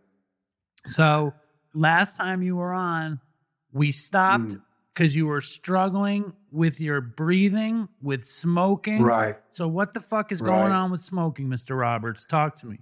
Well, I am still working on it. It is a process. It is a rough thing to kick, man. I've tried so many different ways to do it. And, oh, this is a shirt. If you do this, you'll be good. Yeah, well, guess what? Fuck you. I'm still fighting it. But I did get a hold of one apparatus that cost me about $6,000. But that's not a big deal anyway. What is it? I do it. It's well, you hook it up to your bike, and it's an oxygen balloon. And you ride the bike and you breathe 100% pure oxygen, which really gets your body going. And then there's a switch, you hit it, and it drops from 100% to 14%, which is too low. But by doing that, it freaks your mind out, and it makes your mind start looking for oxygen, and it panics, and it just sets out your body to really struggling, making it struggle. Because the bad thing about walking around with one of those oxygen tanks is you get lazy. It's too easy. You know, you just sip a little 100% and you're good. Well, you take it off, now you gotta actually breathe, you know? So doing this thing is really helping. And it's helped so much, in fact, that I don't have to carry the oxygen around anymore. All right, well, that's good. So, yeah, so that's a biggie. Now, it was real big. You kicked alcohol, you kicked coke, you kicked morphine, you kicked crack. Yeah. You never thought you could kick any of that, right? None of it. But you did it. What's the difference between that and cigarettes for you, you think? Do you think you're ever going to stop? Honestly, I'm asking you an honest question. I pray that I do. I'm really trying. You can do it. I'm really trying. I know that's what everybody keeps saying. But here's the thing that I have learned about addiction. You just got to keep pounding it till it gives up. Yes. It will give up. But because the American Tobacco Company and the U.S. government work hand in hand, you got these cigarettes that have got every addictive chemical in the world inside of them. You know, if it was just pure tobacco, it wouldn't be so bad. But it's got all this other crap in there that's just hooks up to your body and your body craves it. What kind of cigarettes do you smoke? Cool's the worst. Oh, my God. Cool. They can't even spell it. They spell it a K. Okay. Have you tried American Spirits or any full naturals? Yeah, I've tried those. I've tried those. They're hard to smoke. They're like a McDonald's shake. Yeah. It's hard to pull the fucking smoke in. I get it. Yeah. Man, I was addicted to heroin and benzos and fucking whatever, you know what I mean? And cigarettes. I loved smoking. I stand next to people just to be near the smoke at this point. Yeah. Because when you got sober, you did it through Diamond Dallas Page yoga. We didn't really talk about how you did it. How did you get sober specifically? Specifically, he brought me out of hell and put me in a sweet spot to live where I was cared for 24/7, had the best food on the planet, and every morning I had to get up and do DDPY yoga. All right? And it was a bitch, but after 2 weeks, I get on a scale and I've lost, 7 or 8 pounds. Well, okay, whatever, and I'm eating like a horse. But another 2 weeks goes by and I've lost another 10 pounds. All of a sudden, I look in the mirror and I can see a definite change in how I look. after a month. And that sparked what you get now. I watched the movie twice. I love the resurrection of Jake the Snake. It's amazing, amazing movie. I'm curious about Dallas, like why he did it, but I'm more curious about this because he had you come in to get healthy, but like, how did you kick the alcohol and the coke? Was it just like, come on in, Jake, do yoga? Was that it? Was there? There was no kick. That was it. Oh my God, that was it. I went cold turkey. I figured that I would freak out. I figured I'd last maybe a week, going completely cold turkey. But it didn't happen that way. I think it was because getting up and working out, I got a good sweat going. The endorphins kicked in, got that natural high, and I was good. And they kept me busy. They gave me shit to do. And day by day just went. And after, like I said, after 2 or 3 weeks, I started seeing a change in me. Also, when I was working out, I was able to do more. I was able to get down on the floor and do push-ups, whereas before I couldn't even get down on the floor by myself. You had to help me down. So all of a sudden, all these good things are happening to me. Yeah. And you know how long it's been since something good had happened to me? Fuck. Forever. How long had it been since you you were in bad shape when you went out there? Oh yeah, I was in the worst shape I've ever been in. I was 310 pounds, which is about 60 pounds overweight. Couldn't get down the floor. My movement was so restricted. Could not squat. How much? I couldn't even do one squat. How much were you drinking and how much cocaine were you doing when I was doing an 8-ball a day religiously. Always an 8-ball a day. And sometimes more. Did you always smoke it? Yeah. Yeah. And how did Dallas know how fucked you were at the time? He asked me and I told him, but he didn't realize how bad I was. I don't think I did either. But I was drinking at least a half a case of beer a day, sometimes a case, sometimes vodka with it, whatever it took to come down. And he offers you this lifeline and you're like, fuck it. Like, cause you knew what it was to be in shape and you knew what it was to be successful. Yeah. Were you just like, I can't fucking do this anymore. And you didn't think. Well, I knew that I was dying, but I was dying slow, real slow. And I was pissed off about it. In fact, a good friend of mine had just died, Sherry Martell. She had died and I was real pissed off at her funeral and everything. And got up and said some shit that I shouldn't have said. What'd you say? I cursed her out for not taking me with her. Said, I thought we were friends. How dare you not take me with you? You were jealous that she got to die. Yes. Steep. Yeah. Was there a little spark of like, fuck, like how long? I mean, I know that I was dying, right? I had a little baby and I was like, I can't be dying with this little baby. You know what I mean? And that kind of. Yeah, you weren't far enough down yet. Yeah. I got to the point, I was very selfish, very, I didn't give a fuck about anything else but my dope. I can relate. I can relate. That's the only thing I cared about. Fuck the kids, fuck the women, fuck everything. I don't need anything but my dope. Now, and that's the way I was living. Our show prides itself on horrible drug stories. And I don't think when you were on last time, I forced you in to tell us a really, really good fucked up story. Are you willing? Okay. Are you willing to give us a fucked up story? Good. I'll give you one. Thank you. I went to wrestle in Puerto Rico. Took a girl down there with me, and man, we were partying hard, brother, for like 3 or 4 days straight. Well, I had to fly out the next morning to go to Australia, which is an incredibly long flight, especially from Puerto Rico. I had to change planes in fucking Miami. I had to change planes in LA. I'd been up on like a 3-day binge, and I knew that I couldn't go down. If I go down, nobody's going to be able to wake my ass up. So what do? Get more dope. Yeah, that's a good idea. Well, the place that you had to go get it over there, they wouldn't take you. Taxis after dark wouldn't take you in there. They were too scared. So I got desperate, man. I tried bribing people to take me. I'll give you $200 to take. No fucking way, man. They'll kill you down there. Fuck this shit. So I wound up hot wiring a car out of the parking lot. I hot wired it, drove down there.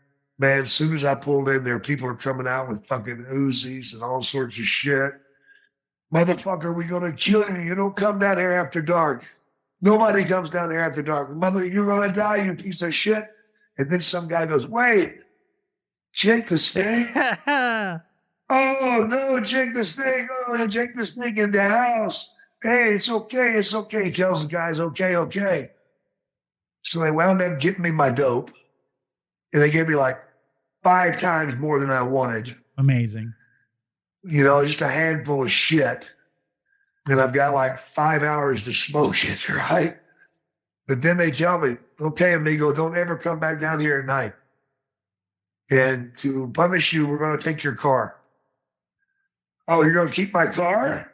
They're like, yeah. I'm like, okay, keep my car. I don't mind. Yeah. You're like, I stole it anyway.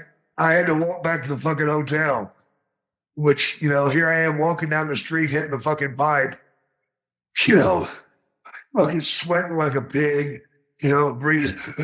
The whole fucking scene, man. It was horrible. I remember getting back to the hotel room and just puking my guts out, man, because I'd smoked so much on the way. That's crazy. That was bad. Now, internationally, to be Jake the Snake Roberts, this larger than life superhero, famous TV star, movie star, wrestling star, and to be a drug addict, how often do drug dealers hook you up and how often do they fuck with you? Oh, they hook you up every fucking time. Yeah, man. My life sucks. I don't know why. Fucking time. Oh, man. Tell us more. Come on. Oh, here's one for you. I was going to fly to Singapore. So I fly from Atlanta to New York, get off the plane there. I go get a limo to take me to the hood. So I have a limo take me to the hood. I get a bunch of shit, come back to the fucking airport. I'm fucking going in the bathroom smoking rock, So I get on the fucking airplane, fucking. I lit up on the airplane. In the bathroom or in the seat? In the seat? In the seat. Oh, my goodness. Yeah. You can still smoke cigarettes at the time, but I was smoking fucking rock right there in my seat, man. I smoked all the way to fucking Singapore, drank the whole fucking way. Insane. First class or coach? Yeah. First class, bro. You can't smoke crack in coach back in the day, right? You have to smoke. No, man. Yeah.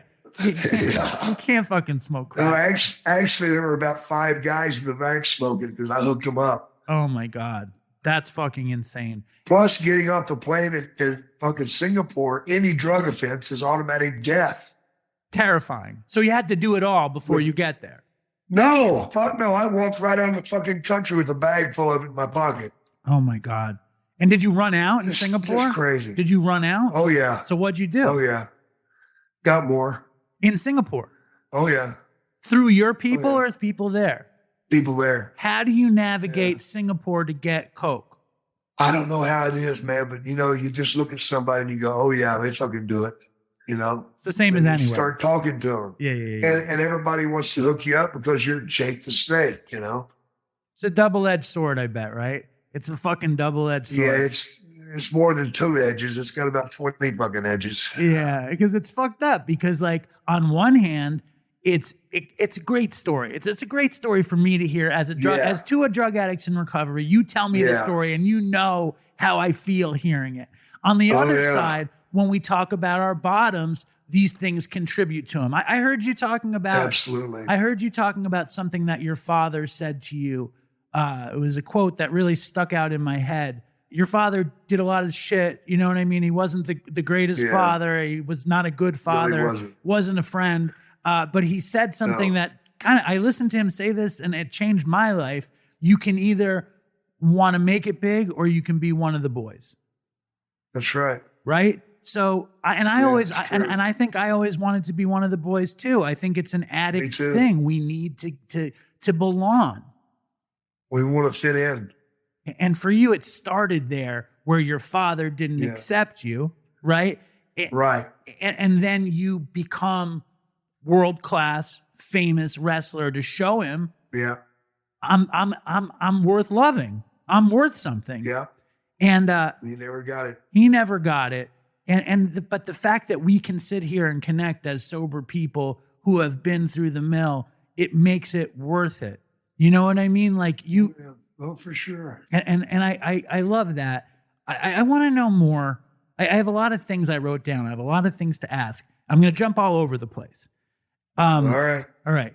When in the famous match against the Macho Man Randy Savage, where you have the cobra biting him in the middle of the ring, how does that happen that the snake bites him? Well, it's pretty easy. I slapped the piss out of it. The snake? Yeah, I turned my back to Randy and just popped it good, you know? Oh, my God. His mouth flew open. When his mouth flew open, I knew anything I got it close to, he was going to bite. So I went for his arm. What was it, and what did he have to say about it? Oh, he's freaking out.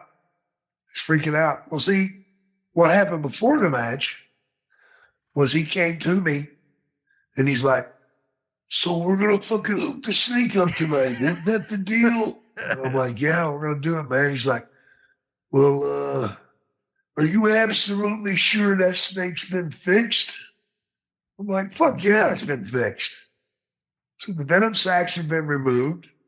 They filled them with silicone. There's absolutely no way anything can happen. Then he looks at me and he goes, maybe there is, and maybe there isn't. When you're like, what do you mean? He's like, I tell you what we got to do. You're going to have to hook that snake up to yourself right now, or you and I are going to fucking go to Fifth City, man. Because I want to see it bite you first. Oh, fuck that, man. So, long story short, I pulled up my pant legs and let it bite me on the leg. So as soon as it lets go, he's like, okay, don't take no fucking pills. Don't take no antidotes. Don't take no elixirs.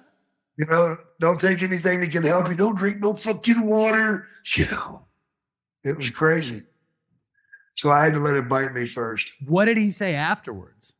God damn, I didn't think he was going to let it go. I said, neither did I, man. Because it held on to him for over a minute. I know. Chewing on him. Was he cool? Was Randy Savage a cool guy? He was a psycho, man. Was he? He was a lunatic? Oh, fuck yeah. Yeah, he was a lunatic, man. He told everybody in the world was out to get him. Yeah. So it wasn't that much of an act. It was real. No, that's amazing. No. Seeing is what you get. How did you wind up with the snake in the first place? It was an idea I'd had years before when I came up with my name, you know, Jake the Snake Roberts. Well, I was riding down the highway, 3:00 in the morning, you know, long road trip, and listening to Monday Night Football, and they're talking about Kenny Stabler, the old quarterback for the Oakland Raiders. You know, they called him the Snake, and he was badass, man. He was a partying son of a bitch. You know, they went to a Super Bowl, and the night before the Super Bowl game, he took all the fucking linemen out and got them fucked up till about 4:00 in the morning. When they came back, the coach was just looking at him going, if you fucking lose, you're done. You'll never play again. Of course, they went out and won. Thank God. So Kenny was all right. But I wanted to be the Snake. And the Snake was cool. He was bad. He had long hair. You know, he was a partying bastard. So I wanted to be that guy. So I liked the name Jake. Of course, it rhymes with snake. That works. So I was trying to figure out the last name. And at the time, there was a hit TV show called Dallas. Sure. And who was the big heel there? JR, Jake Roberts. So I came up with the name. Well, the snake thing had always been in the back of my mind to do. And at one time I was wrestling a guy in Louisiana, Mid-South, named Lord Humongous. And he wore a hockey mask. Of course, he was constantly headbutting me with that hockey mask, and I was cutting the fucking shit out of myself. bleeding like a pig. So my idea was to come back with a snake in the bag, and he'd be terrified of the snake. Well, the owner didn't like it. He says, well, this isn't a fucking circus, Jake. We're not turning wrestling into a circus. Really? Come on, man. What the fuck? All the shit we're doing, you don't want to bring a snake to the ring? No, not doing it. But whenever I went to WWF, Vince McMahon wanted me to carry the snake into the ring, which I'm terrified of snakes. So that's a major problem. But because of the character, when that bell rings, I flip. I go from being who I am, Aurelian Smith, to Jake the Snake. And Jake the Snake's not afraid of snakes. He's not afraid of fucking atom bombs, nuclear weapons. He's not afraid to have a fish shoved up his ass. Whatever it takes, he's going to do it. Because Jake's a bad motherfucker. And while I'm in the ring, I have no problem with the snake. But once I get out of the ring, it's like, get that fucking thing away from me, man. I freak back out again. Where would it live? Like, you became an expert. It lived with me. You became this expert I didn't snake become handler. a fucking expert. Fuck that. I did as little as possible. In the hotel rooms, I would get it out, put it in the bathtub, put a little water in there, leave it alone all night. Of course, I got to piss at 3 o'clock in the morning. I got to go in the bathroom and piss. I'm pulling my dick out in front of this fucking snake, and it's all coiled up, ready to strike. It's like, oh, fuck this shit. That's crazy. So I'd piss in a bottle or piss in the floor or whatever. Did you wish you had come up with a gimmick that was less dangerous and intensive? Yeah, like Billy the Bug. Right? Just carry a little cockroach with me, you know? Yeah, or like the honky tonk man and the guitar or something easy. Fuck him. Yeah. Which guys like did you like? Which wrestlers did you like personally? Most. Yeah. Most. You loved Ricky Steamboat, right? Yeah. Number one. He was an amazing guy. The match against him was just incredible. Yeah. How did you, as an addict and an alcoholic, we often have to play, Dr. Jekyll and Mr. Hyde. We have these different aspects to our personality. How far along in your addiction and alcoholism were you when you came up with Jake the Snake Roberts? Not far. Okay. I was basically smoking a little pot and drinking a 6-pack of beer. Do you think that like the fact that you like you said, the bell goes off, you're in the ring, you're another person, does that contribute to addiction, alcoholism in any kind of way? How does that work? Sure. Because you got a party, you're the life of the fucking party. You're the stars. Everybody's going to follow you. Everybody wants to have a shot with you. Right. So you got to satisfy them. You got to be part of the character. You got to be the character. Right. What about people fucking with you to fight you after the match or in the town? Well, there's been those too, but you just headbutt them in the nose, and that's easy enough, right? Then it's not fake. Then it's not fake. Yeah. Crazy. Well, what you do is you tell them to punch you in the stomach. Go ahead, punch me in the stomach as hard as you can. The guy says, "Are you serious?" "Yeah, I'm fucking serious, you pussy. Punch me in the stomach. I'll show you." As soon as he punches you, when he punches you, you fucking headbutt him. Once you headbutt him, party's over. Because he can't see. His nose is fucking busted. Blood's going everywhere. And he can't see. He don't want to fight no more. No, that makes sense. I wouldn't want to fight. I would. Well, I don't think I've ever thrown a punch in my life. In fact, I know it. I've never. I'm 48 years old, and I'm ashamed of this, Jake. Aurelian. Don't be. I'm ashamed of it. I've lived a mild-mannered life. Go in the bathroom and punch yourself. I feel like I've beaten myself up more than enough in my life, Probably have. I know. Sure you have. At what point in the your career was so gigantic and I watched you on TV when I was a kid. You're still sought after on every show and everybody wants to talk to you. What was the peak in your fame and your career and your addiction at the same time? What did that moment look like? Oh, my God. Bedlam. Trying to manage my addiction and still continue to perform. It was really hard. Really hard. I mean, traveling everywhere, trying to stay high, trying to connect up. You go to a different town, you got to find somebody else. You still got to work out. You still got all this shit to do, man. And you're running in circles. You're chasing your tail. It's so exhausting. You can't, it was literally exhausting. You can't maintain it. I mean, it's the same for anybody. You know, No. except you have to be in peak shape. You have to be on TV. You have to be, and your work is all precision. And if you don't do it right, somebody gets hurt, and it might be you, and it might be someone else. Right. It has been. Right. Yeah. Do you ever smoke crack and get in the ring? Yes. And how? What was that? Tell us about it. It was rough. Yeah. Fucking died of thirst, man. I remember getting out of the ring and grabbing some guy at ringside and stealing his beer, chugging it, just so I could fucking swallow. And how about, I heard you talk about Andre the Giant a lot. He's a larger than life character, and no shit. I mean, in reality and just his spirit, it seems like. You always talk about him as being part of the pinnacle of your career. Absolutely. And why? Well, because he's larger than life.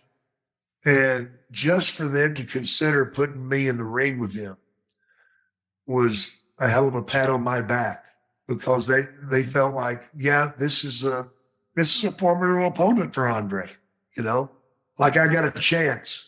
Reality was I didn't have a fucking prayer, you know, but we were able to go into the ring and make it look like it was a battle. It was a confrontation. And I had Andre on the ropes a couple of times, you know, so for the people to get behind me and cheer me on for all that is just one hell of a fucking, that's a hell of a kudo for me, man. What was it like traveling with him and being with him? I never traveled with him. Never? Oh, I drove one time for him. And what was it like? That was it. Crazy, man. I put him in the back of a van. He had me stop and get 2 cases of beer. So I did. I said, Andre, it's only a 100-mile trip. 2 cases. Okay. So I went and got it, put it in the back. And the only bad thing was I bought myself a 6-pack. After 3 beers, I got to piss. So I think I pulled over 2 or 3 times to piss, and he never got out. But when we got to the town that we were going to, he had like 3 beers left out of 2 cases. And he never got out and pissed. That's amazing. He didn't piss in the van. That's not the end of the story. No. There's no giant. I checked. Yes. I checked. I'm sure. Were you friendly with him? Was he cool? Was he a friend? Yes. And we played a lot of cards together. See, that's nice. And we played cribbage. When you're at DDPY yoga and you're doing all this work to get in shape, to get centered, are you talking with anybody about the drugs or the alcohol? Just at meetings. You were going to meetings? Yeah. So do you do 12-step stuff still? No, not anymore. Never. Well, if I run into somebody that I may have offended or hurt in the past, I'll talk to them. But I've cleaned my slate pretty well. Totally. Now that you're still involved, you do the snake pit, you're involved in wrestling all over the place. Do you see a lot of people who struggle with drugs and alcohol? Oh God, yeah, man. Yeah. Yeah, it's good for me because I'm able to help them. You know, I got several people that I tutor, if you want to call it that call me regularly and we talk. Several wrestlers that I talk to. I'm not going to mention names because that's not my place, but one of them, he was this close, man, just fucking everything up in his life. I mean, his wife told him to get out of the house, the whole shit, you know how it goes. And I got a hold of him and turned him around. And that's a proud moment for me. Right. I mean, that's what keeps us. I mean, that's a huge component in staying sober, talking about it. Fucking right, man. Being about it. And you also were the victim of sexual abuse as a kid. Yeah. Do you find people come to you to talk to you about that when that's happened to them? Yeah, absolutely. Absolutely, man. What do you say to somebody that's been in that situation? It's not your fault. It's not your fault. And you got to forgive them, Yeah. You can't carry that poison around in you, man. Because it keeps you sick. Yeah. Yeah, absolutely. Well, listen, I appreciate you. I appreciate you telling us a couple of fucked up drug stories. That's always good for the show. Can you think of one more horrible crack story before we let you go? Oh, God. Come on. Man, there were so many of them. I remember smoking that shit, and the pipe was so small that my lips were fucking so blistered. Oh, God.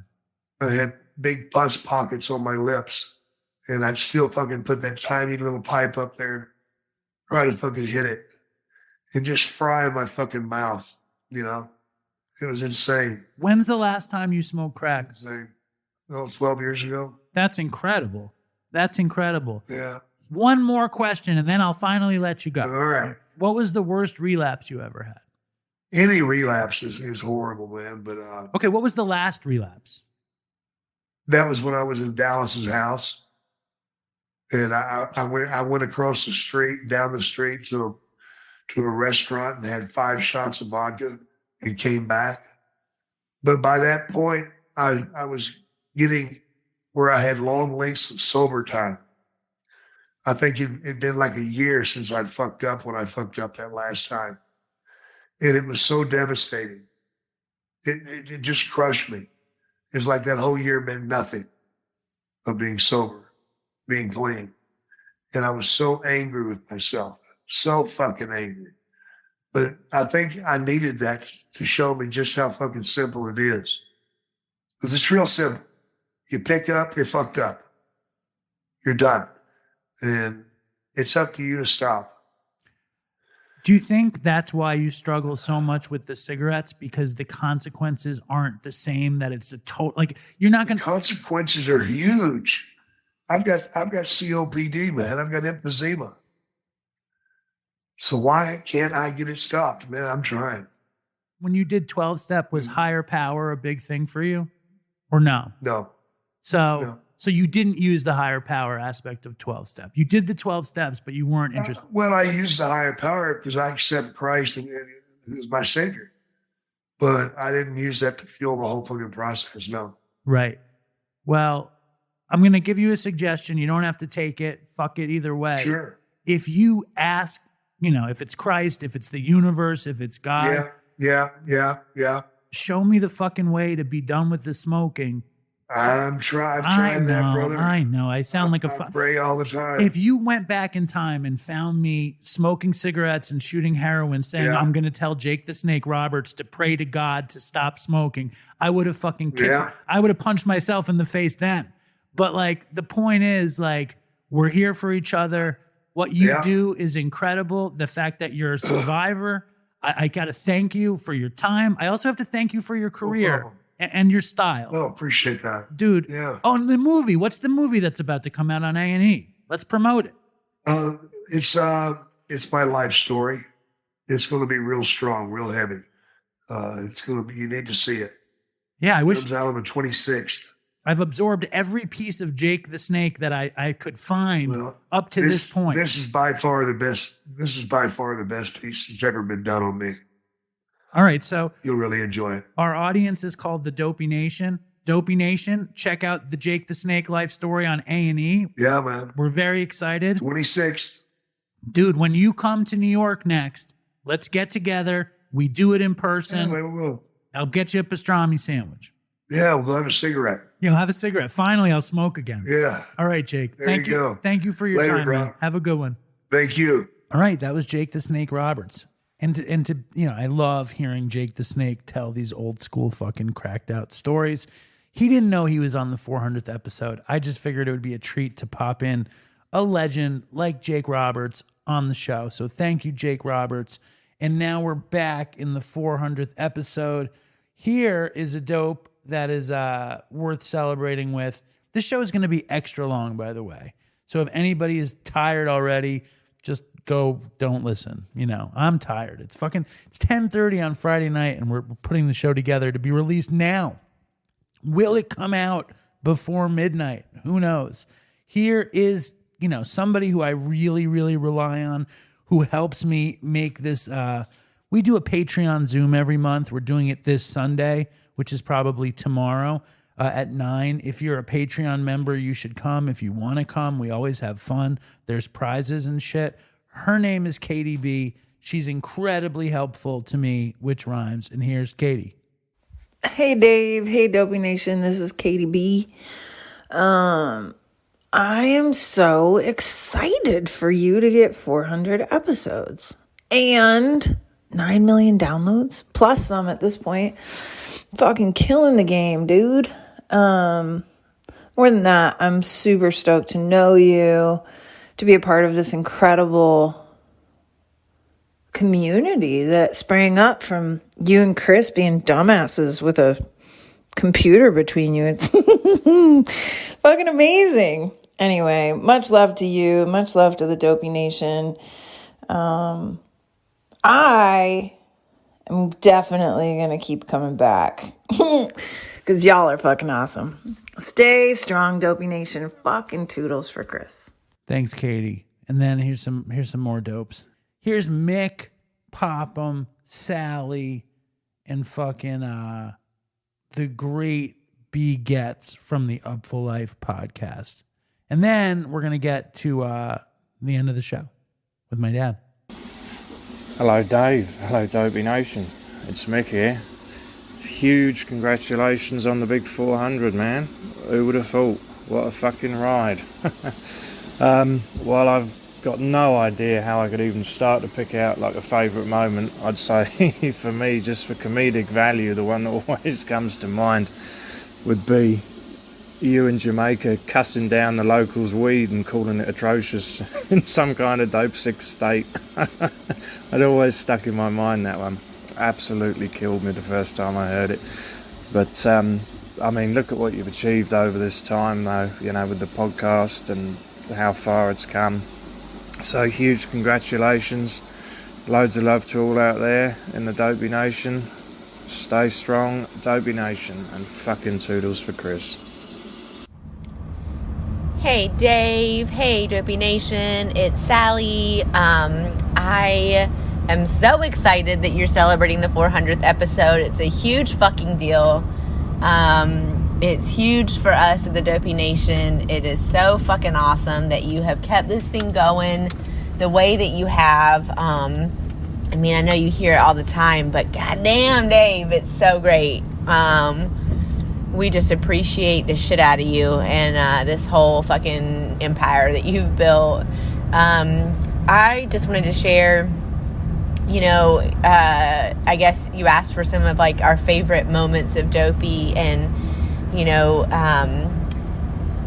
I just wanted to share that like I had this moment when I was listening to one of the episodes that I've shared with you before, that like, you know, people ask me why I love Dopey so goddamn much, and it's kind of like, you know, a little bit of a mystery, like, you know, that my love runs so deep, like it's a little absurd, so, you know, fair question. But I was listening to an episode way back where you were talking with Bob Forrest, who I love, and I love y'all's conversations. I try to listen to his podcast, and I like it, man. It's all right, but there's just something special when he comes on Dopey, you know? But anyway, he was talking about, you know, his past, and he was talking about when he fucking, like, told his buddies that he had AIDS so that they would keep donating money to the cause, and, like, he actually didn't. And, you know, that he was using the, like, probability that he, like, could have AIDS because of needle sharing, and he was using that to manipulate drug money out of his friends. And your reaction was just, like, so steady. Like, it wasn't like holy shit, and it wasn't like, oh, I gotta tell you, I gotta relate, and it wasn't like I gotta top you, and it wasn't like anything other than just like, yeah, we all did terrible shit, man. And you didn't even say that. It was just your reaction of like, deep understanding that, like, drugs made us do some fucked up shit, but we're good goddamn people in there. And, like, I realized in that moment that is the comfort and the kindness and the grace that you offer us just by being you, and creating a community of that same level of grace and understanding is a beautiful fucking thing. So thank you for doing it for 400 episodes, and I look forward to 400 more. Peace. Stay strong, Dopey Nation. Toodles for Chris. Hey, how you doing? Sorry I can't get through. But today, and your number, and I'll get back to you. Hey, how are you doing? Sorry I can't get through.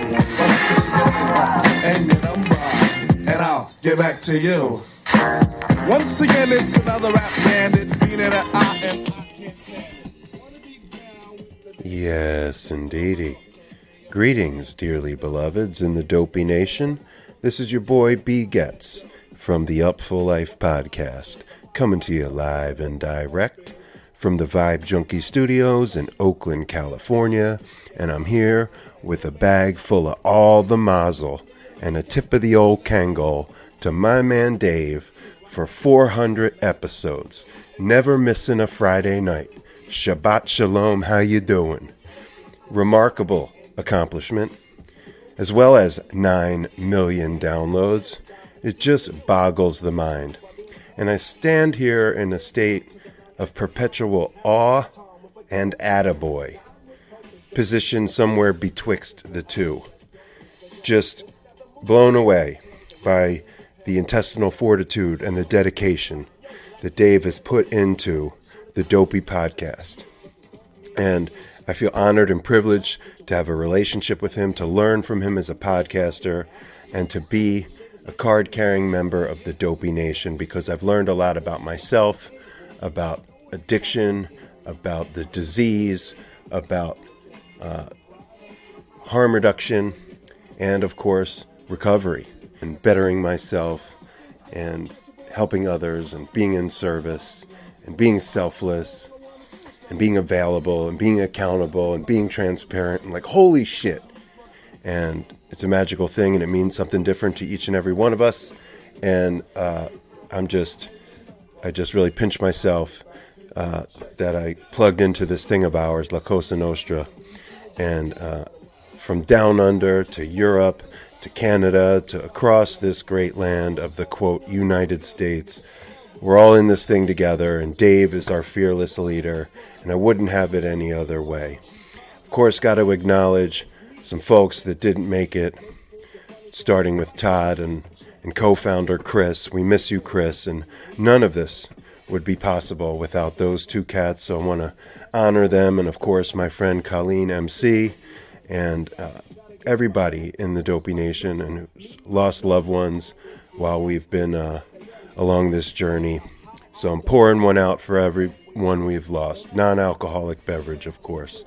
And I want to just show love and a fist in the air for everyone out there in the Dopey Nation, living their best up full life, one day at a time. And some of the dear friends I've made through this thing, both in the interwebs and in real life, y'all know who you is. And of course want to shout out and rest in peace True Goy the Dove, Plug 2, a.k.a. Dave of De La Soul, a longtime favorite of David Mannheim's and myself, representing Strong Island, where Dave calls home. And it's a tough loss, so I wanted to play y'all out with a little De La, and shout out Dave's whole team, Ray, Aaron Carr, Alan, Aurora, Howie, before that, Sam, everyone who makes this show possible. It's just a beautiful thing. 400 eps, and salute 400 more, Dave. You never cease to amaze. So with that, I'm gonna say, stay strong, Dopey Nation. Goodbye, God bless, but me nah say toodles. First of all, B. Getz is just one of my all-time favorites. His voice, his style, and more than anything, his theme music. I miss it when he just pumps the dance hall, but Dave, a.k.a. Plug 2, a.k.a. True Goy the Dove, as B said, just died. And I lived for De La Soul. And the fucked up thing is they were just finally re-releasing all the De La material that hasn't been out. It's coming out like next week, and they were going to do shows, and this guy Dave just dies. It's just so sad. And it's interesting because Dave from De La and Fife from Tribe Called Quest both died really young and not from drugs. So thank you, B. Thank you, Sally. Thank you, Mick. And Sally brought up Bob Forrest, and Bob hasn't been on the show in a long time. And I just want to give a big shout out to Bob because Bob has been instrumental in where we are today. So thank you, everybody, and thank you, Bob. Because maybe Bob doesn't come on Dopey anymore, but you know he's listening. You know Bob is out there listening right now. I'm just kidding. Bob is not listening. Bob might have... I don't think Bob even listened to himself on Dopey. Who knows? Maybe Bob listened to the early ones with Chris. You never know what Bob was listening to. I want to read some more emails. I got this email. This guy has been around forever. His name is Nick. He wrote, okay, finally, first time writing, but I've been listening since day one. My cousin was a member of Chris's harem at some point, and she put me on. Figured I'd try to hit you with a little Dopey for the 400 episode. Okay, so 20-ish years ago, I was living back home while doing a year at a local community college after failing out of UMass for the second time. My girlfriend was out in Amherst, so I spent a lot of time out there. I guess that technically I would have said I was an oxy dealer, but unsurprisingly, I used way, way more than I sold. So here's some shit I got into over like a 10-day span in 2005. I went to a friend's house to play cards. I bought a whole bunch of 80s. Still feel bad for you that you missed out on those, and I'm always surprised that no one talks about the 160s, but I digress. So I got all fucked up, and my friends tried to keep me from driving, took my keys, etc. I managed to duck out of there somehow, and on the way home, I nodded out at the wheel and totaled my dad's car. A couple of days later, I thought it was a good idea to drive from my house to UMass in the middle of a blizzard to move 25 80s. There was about a foot of snow on the road, and I wound up losing control on the highway. I spun out across the Mass Pike, airbags deployed, car totaled. The roads were so bad that I waited a couple of hours for the ambulance, and I wound up on the way to the hospital before I could get to my little stash spot in the trunk. I went to some bootleg hospital out in the Western Mass area. I got some stitches on my head and was cleared to leave, but had no way to get anywhere. I called the non-emergency number for the state police and got the address for the place where my car had been towed. I love stories like this. Then I called a 24-hour livery service whose number I got from a Yellow Pages and got picked up at about 2 a.m. by a possibly drunk lady driving her old minivan. I had no wallet or anything because I'd left everything in my car. I told her that I had drugs in there and I'd give her some of them if she drove me to my car before bringing me to UMass. She did exactly that, and I threw her a couple of 80s. We spent a good 3 hours together because of how long it took us to get from the hospital to the tow yard to UMass, and she was definitely not sober, so it was a pretty crazy ride. Made it to UMass and moved the 20 remaining 80s when I got there, and then just wound up staying there for a week or so with no car to go home. And in that time, I skipped a few shifts at my job with no notice or explanation and was promptly fired. Definitely not my best week, but honestly not my worst either. Anyway, I wanted to send something in. I celebrated 5 years. All right, on February 5th, and I mean it when I say that Dopey is one of the most impactful and consistent parts of my recovery.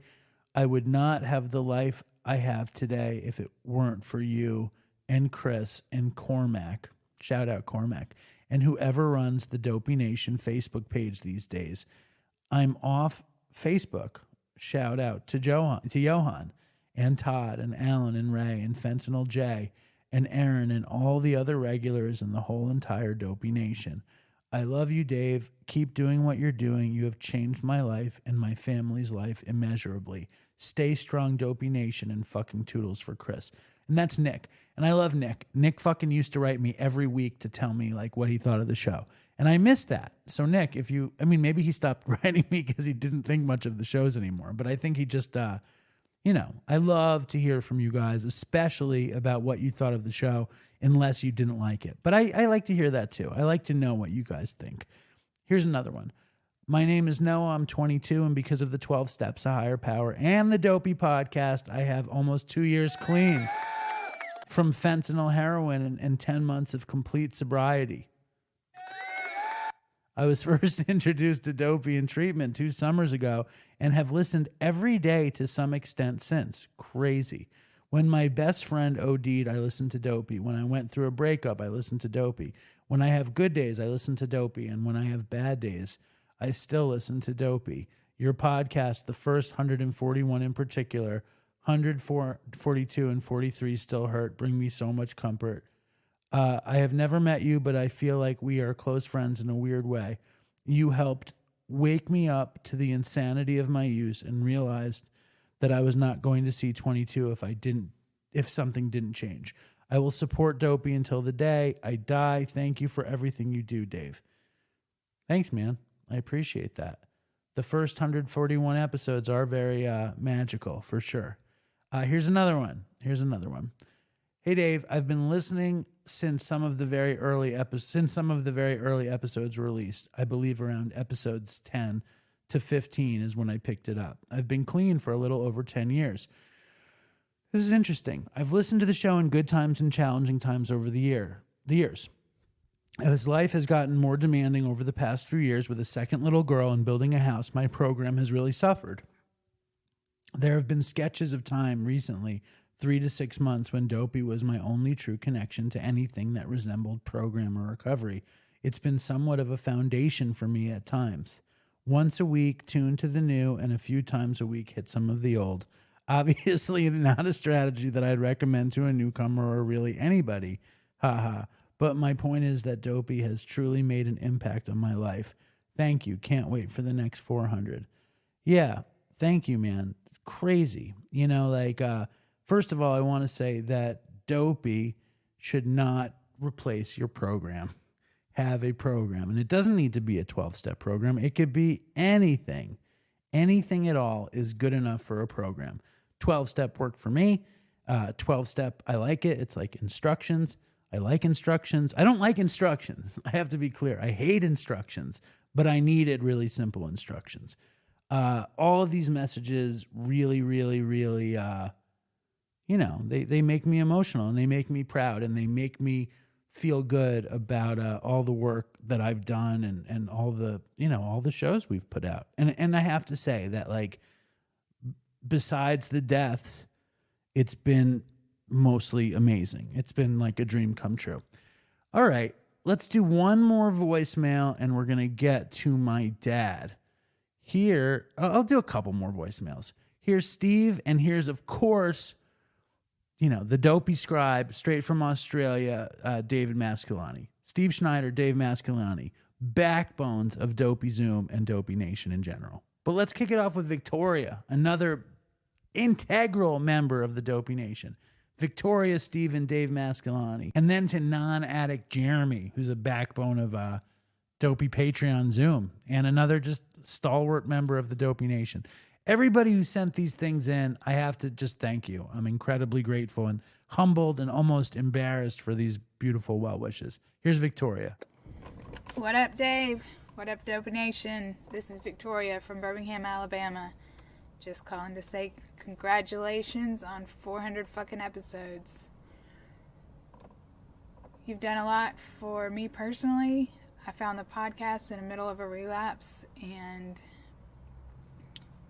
through listening, I somehow felt not so alone and isolated, and also listening to you and Chris and your guests talk about their experiences, it helped me get rid of the shame and change this story that I was telling myself. And I was able to get a year in February of this year. Also, through the Dopey Podcast, I found the Zoom rooms, which absolutely has changed my life. And I've been fortunate enough to meet a couple dopes, and shout out to Liz Ann, Jeff May, and I hope to meet a lot more this year. All right, I just wanted to say thanks and congrats. Stay strong, Dopey Nation, and fucking Toodles for Chris. Hey, Dopey Nation. Happy 400th episode. I just want to thank Dave for doing this podcast. It's been an integral part of my recovery. He's slowly becoming the Methuselah of recovery podcasts with 400 episodes. My, oh my. Toodles for Chris. Stay strong, Dopey Nation. This is Steve from Tucson, Arizona. Ciao. Hi, Dave. Congratulations on the over 9 million downloads and the upcoming 400th episode. That's, which I suppose is the episode this voicemail is going to be on. It's a wonderful achievement, fantastic. You must feel like Siddhartha in the pleasure, gardens of pleasure anyway. I just want to say thanks and congratulations. I want to say thanks to the Dopey Nation for what they've done and are doing for me, and Toodles for Chris. And that's my share. Or rather, I should say, that's my salutation. I'm not too sure what word I'm trying to think of. Anyway, that's enough from me. Congratulations. Hey Dave, this is Jeremy calling to say a huge congrats on 400 episodes. What a fucking milestone. I stumbled on Dopey back around episode 124, Dr. Drew's first appearance. After that, I quickly devoured every episode from the beginning, catching up on around 123 of them in about a week or so. I couldn't wait for the new ones to drop. Patreon membership, DopeyCon attendee, and 399 episodes later, I still can't wait to hear who you have on next, or the next great Dopey story from one of the familiar faces that drop in on episodes from time to time. All the praise and good comments aside, I do want to say thank you. Thank you for all the hard work and keeping the Dopey podcast alive and thriving.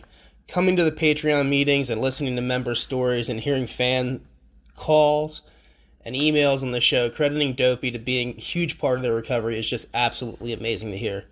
I'm not an addict myself, but I did lose my best friend back in 2017 to this disease. 17 years of calling that man my brother just gone in one night. I was so fucking angry and pissed off at him. I was so confused on how he ended up there. This podcast has helped me on so many levels with understanding what my friend had dealt with and what led him to the choices that he made. It helped me get over that anger that I had, and it let me finally grieve for him instead of hating him for being so damn selfish. So once again, I just want to say thank you, Dave, for everything you do. Here's another 400 episodes. Stay strong, Dopey Nation. And it's not over until we say fucking Toodles for Chris. So before we go to my dad, I just want to thank a bunch of people. Oh, fuck. I was just on this podcast. It's called Recovery in the Middle Ages. It's Nat Kingsley's podcast. I just outed him. I've been promising to mention that I've been on this podcast for weeks, and I forget every week. So Nat, I apologize to you. Nat has been an incredible help in Dopey marketing. So go listen to Recovery in the Middle Ages. I'll do another, you'll hear me talking about it again next week, but my episode on there was pretty good. Pretty decent conversation. I reveal a lot of stuff that I don't usually mention.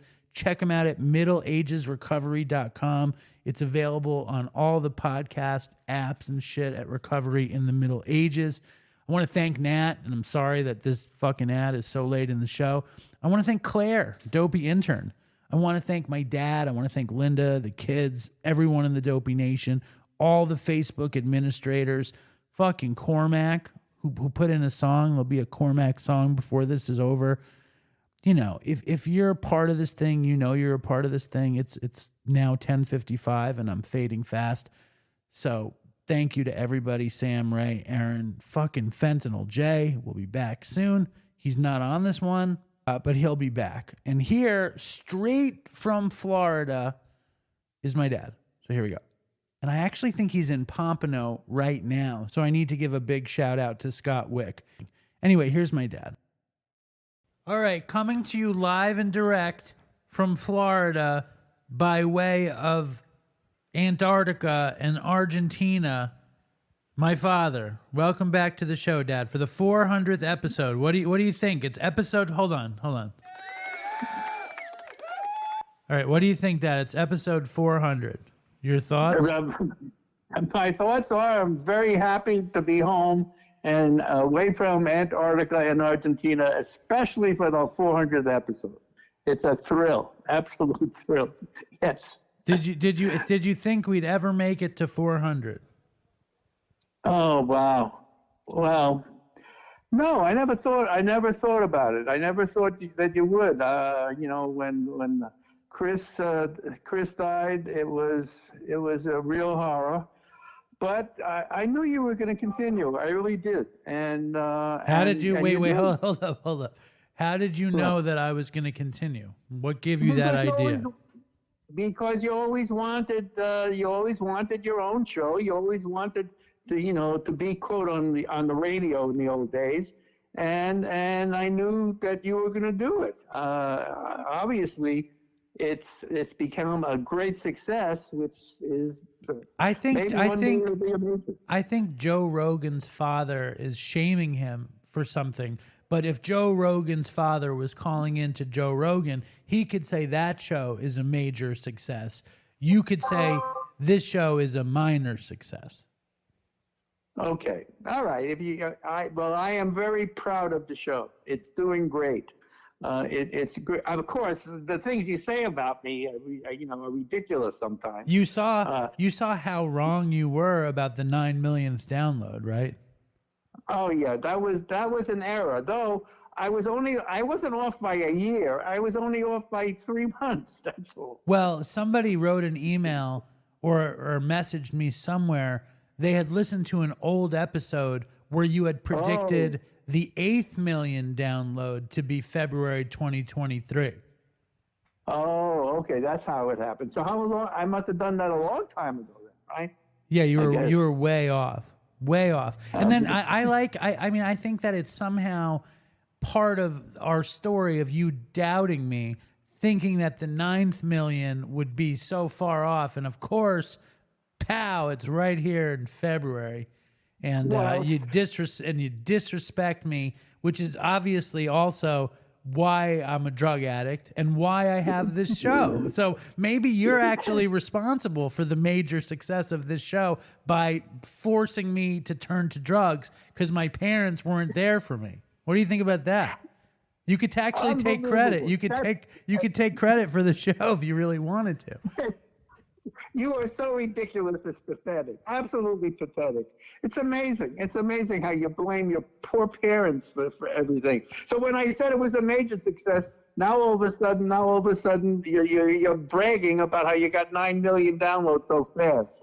So well, what amazing. I'm really thinking, it's a major success that ultimately you're responsible for by turning me on to heroin because of your abuse and because of the trauma that I suffered at your hands. Anyway, so how was the trip? Let's move on past this. Let's move on past this. How was the trip? How was Antarctica? Tell the Dopey Nation about your travels. All right. So I left with my friend Ginny from Miami Airport, and we flew to Buenos Aires. And Ginny said we stayed in a quaint and historic district. I said I picked a seedy hotel in a dilapidated district. But anyway, I guess walking around Buenos Aires was really pretty good. Very, very nice. So it's a very nice city.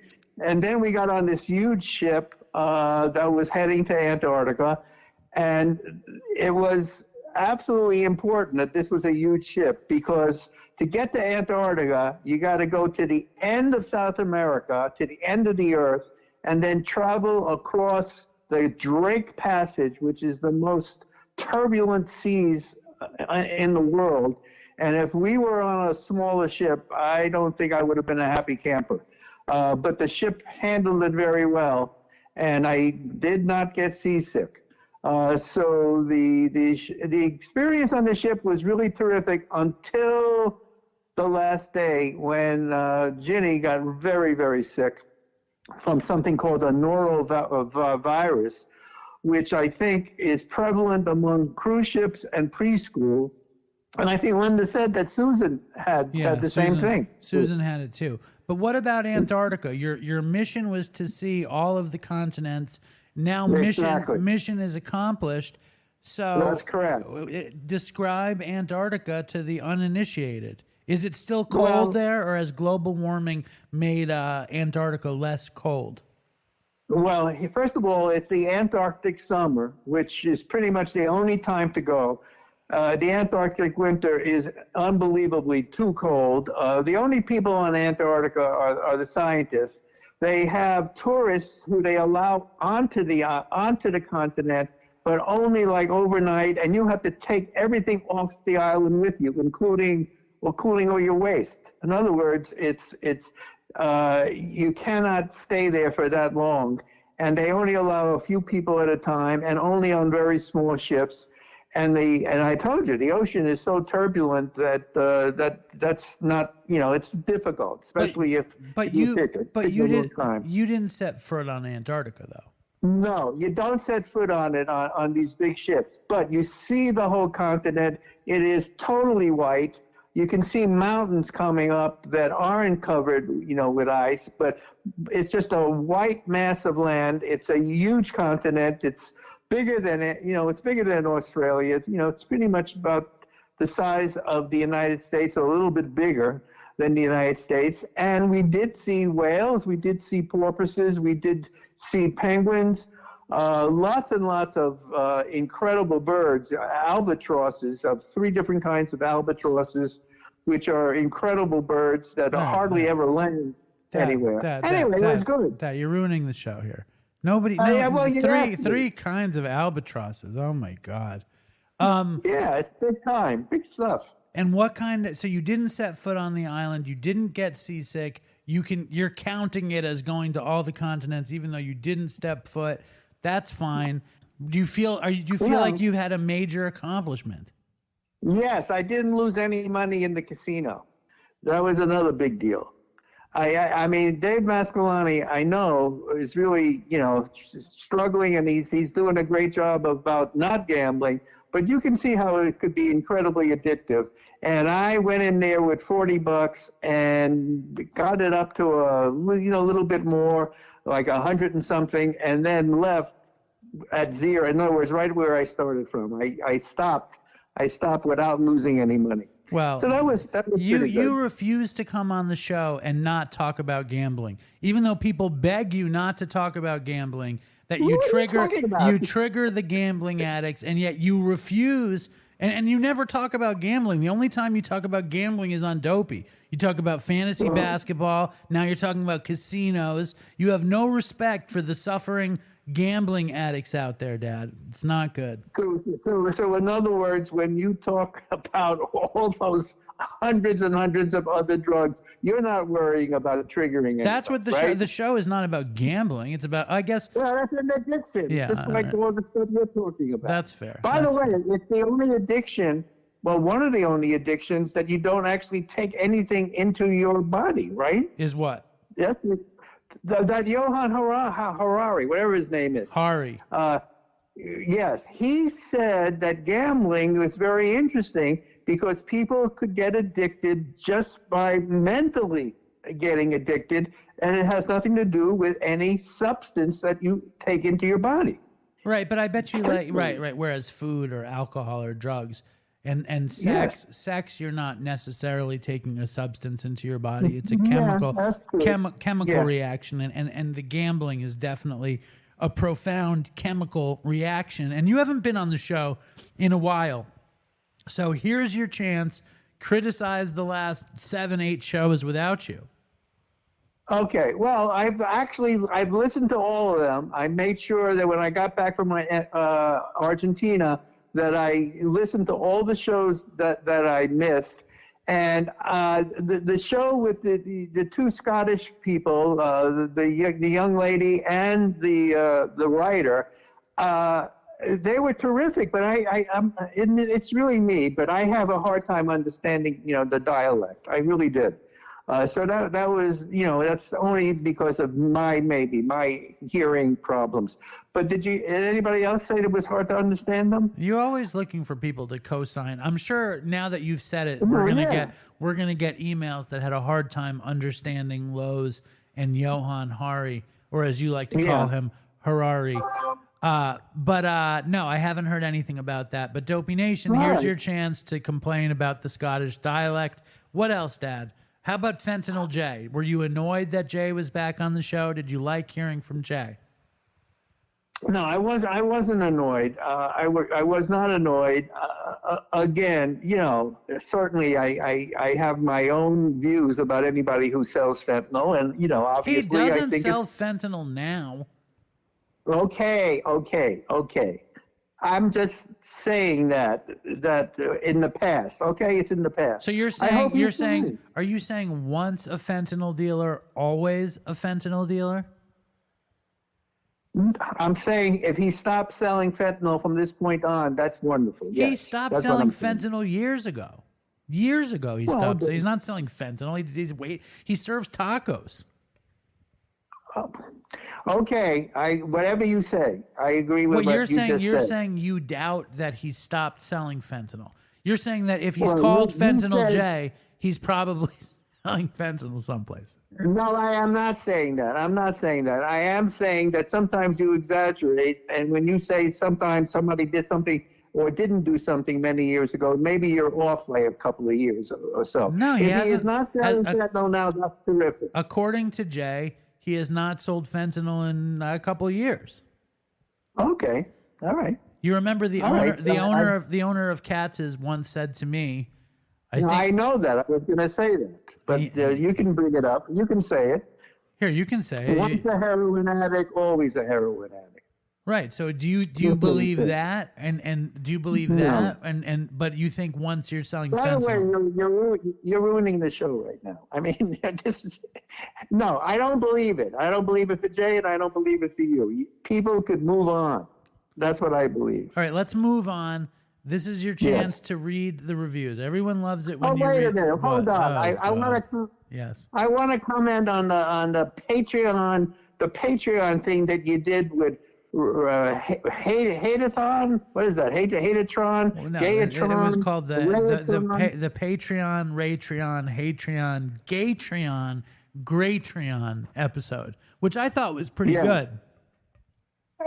Gosh, it certainly was loaded with too much information that I didn't want to hear about sex. About That's Ray. for sure. About Ray. Ray let it all hang out this week on the Gaytreon. Well, you were happy that you got it out of him. I think he was dying to. Ray reveals on the Gaytreon that he had sex with a woman this year. Yeah, you know that it was only because of quote unquote the man involved. All right, let's just let people. If you want to listen to that, sign up for Patreon. You're right, exactly. They should listen to this stuff. They would. I don't know what they're going to think, but of course, then you said you hated your parents, and you did that whole shtick. But I did have to admit something. I did have to admit that I was wrong about something. Yes. You want me to tell the Dopey Nation? You might as well. I did not invent Frisbee golf. I did my research. I certainly was the first person, athletic director of a camp, to put it in the camp of Frisbee golf. I did that, but someone had invented it way before me. So again, hold up. So again, Dopey Nation, my father has claimed over the years a lot of different stuff. One of the things he's claimed is that he invented Frisbee golf. So how now did you come to the conclusion that you actually didn't invent Frisbee golf? I Googled it. Somebody actually did it in the 1920s. With a Frisbee? So, did they have Frisbees then? It was something. I mean, it was like they set it up where they had to hit a tin can on a tree or something. So, Dad, wait a second. Hold up. Why did you think you invented Frisbee golf? I wanted the camp to have something to do with golf, so I actually got the kids out to a golf course, but then I saw all those Frisbees lying around, and I put numbers on trees where you had to, hit number 1 and then go find the tree for number 2. But Dad, so I created a course. Hold on. When you did that, did you Yeah. think you came up with the idea? Yeah, I think I did. Yes. So basically, Yes, I you think I think did. to this day you think you invented frisbee golf. You're under this delusion, right? Just admit No, it. now I know I did. Dad. Now I know I did. And I thought I did. Just admit it. Admit that you think still that you invented frisbee golf, that you had that No, notion, that it came to you. It came to you in Kentucky, New Hampshire. That you would put plaques on trees and people would throw frisbees at them, and that was your idea. Yeah, that's what I thought at the time, yes. And you Yeah. still think it, Yeah. obviously. You definitely still think it.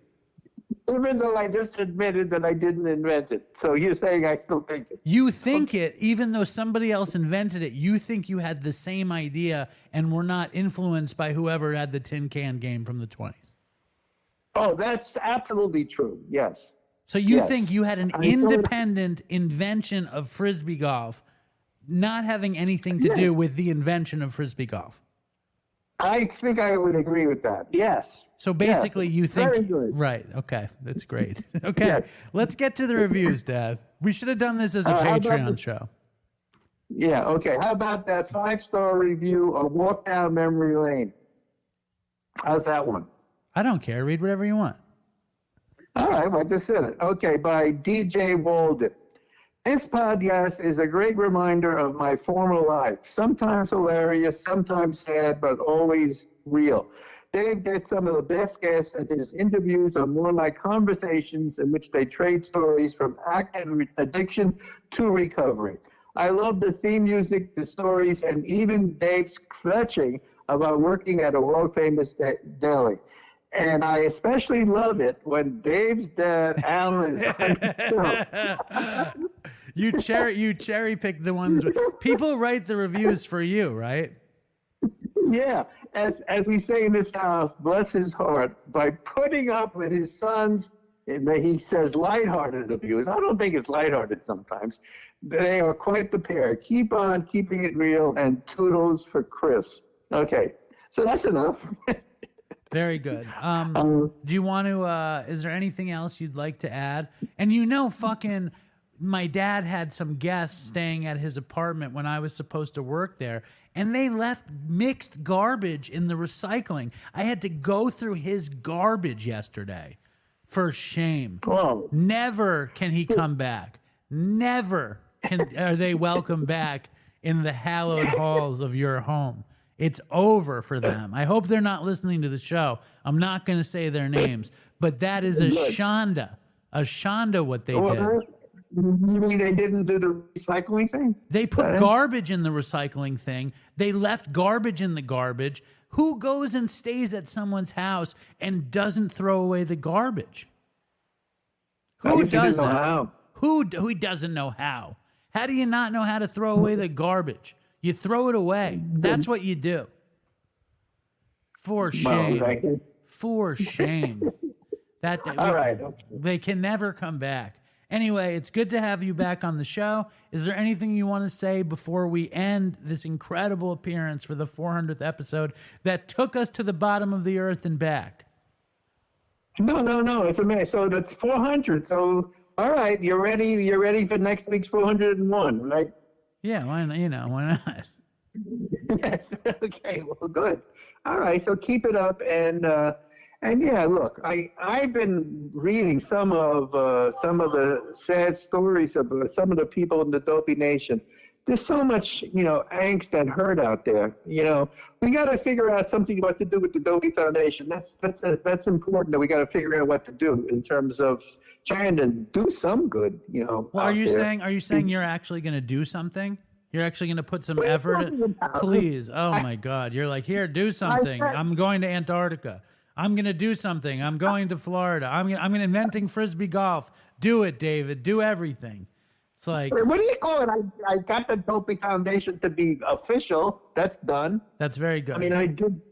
Yeah. Okay. Well, I started sending out fentanyl test strips and Narcan that Austin provided us. And actually, I know you don't know this, but I got an email from this woman yesterday from Australia that her son had died this week. Yeah. And he was a very, very, very, a loving member of the Dopey Nation. He was somebody that I communicated with on Twitter. His name was Jay. And she said something nice about you.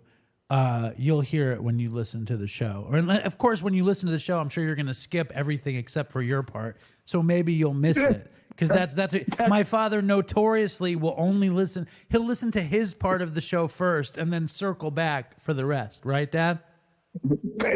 Sometimes. but wait a minute. So hold up. When you say sometimes, how often would you say that's the case? Most of the time. Anyway, so the woman said nice things about you, and it's a horrible thing. It's a horrible thing.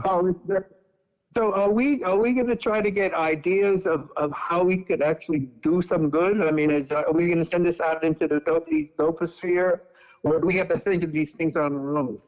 I think. I know that you're not going to think of anything on your own, but we have a lot of ideas in the works. The Dopey Foundation is underway. My father is the chairman of the board, which is just a travesty. And maybe you can come up with an idea. As long as Seymour's not on the board, I'm okay. And also my dad's team is going downhill, which I'm very excited about. Hold on. I'm still in second place. Hold on. I actually have descended to 5th place because I stopped paying attention. I boycotted it, but I'm back. I'm back after the All-Star break. Anyway, Dopey Nation.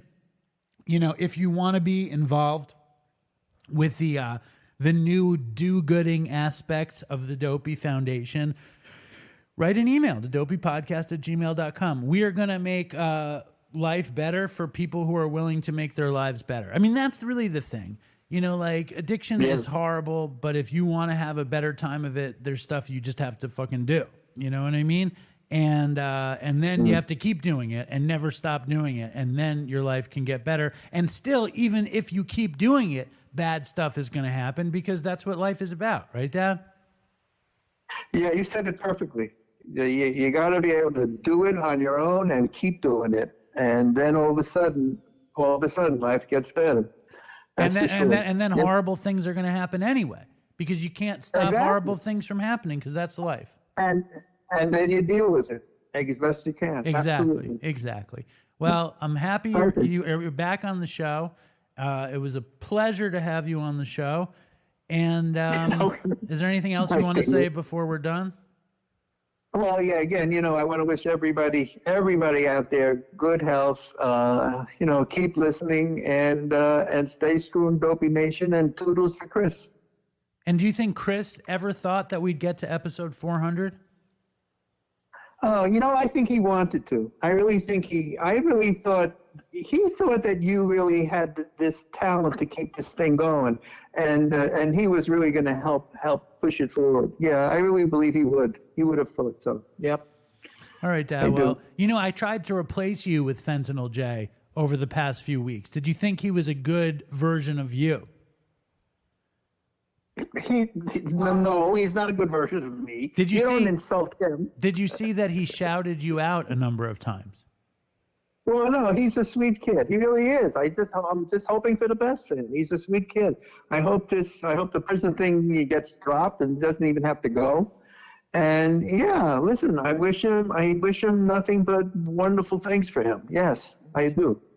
And shout out to Fentanyl J. Nice. And when are you going to return to New York City? I should be home March 17th, March 18th. All right. Well, then we'll get you back in person then. And thanks, Dad. And thank you, everybody. This has been the 400th episode of Dopey. Very proud to be this far into this thing. And Dad, you always make the show better, even though I make fun of you. You make the show much better, and thank you, and I love you, and stay strong, Dopey Nation, and fucking Toodles for Chris.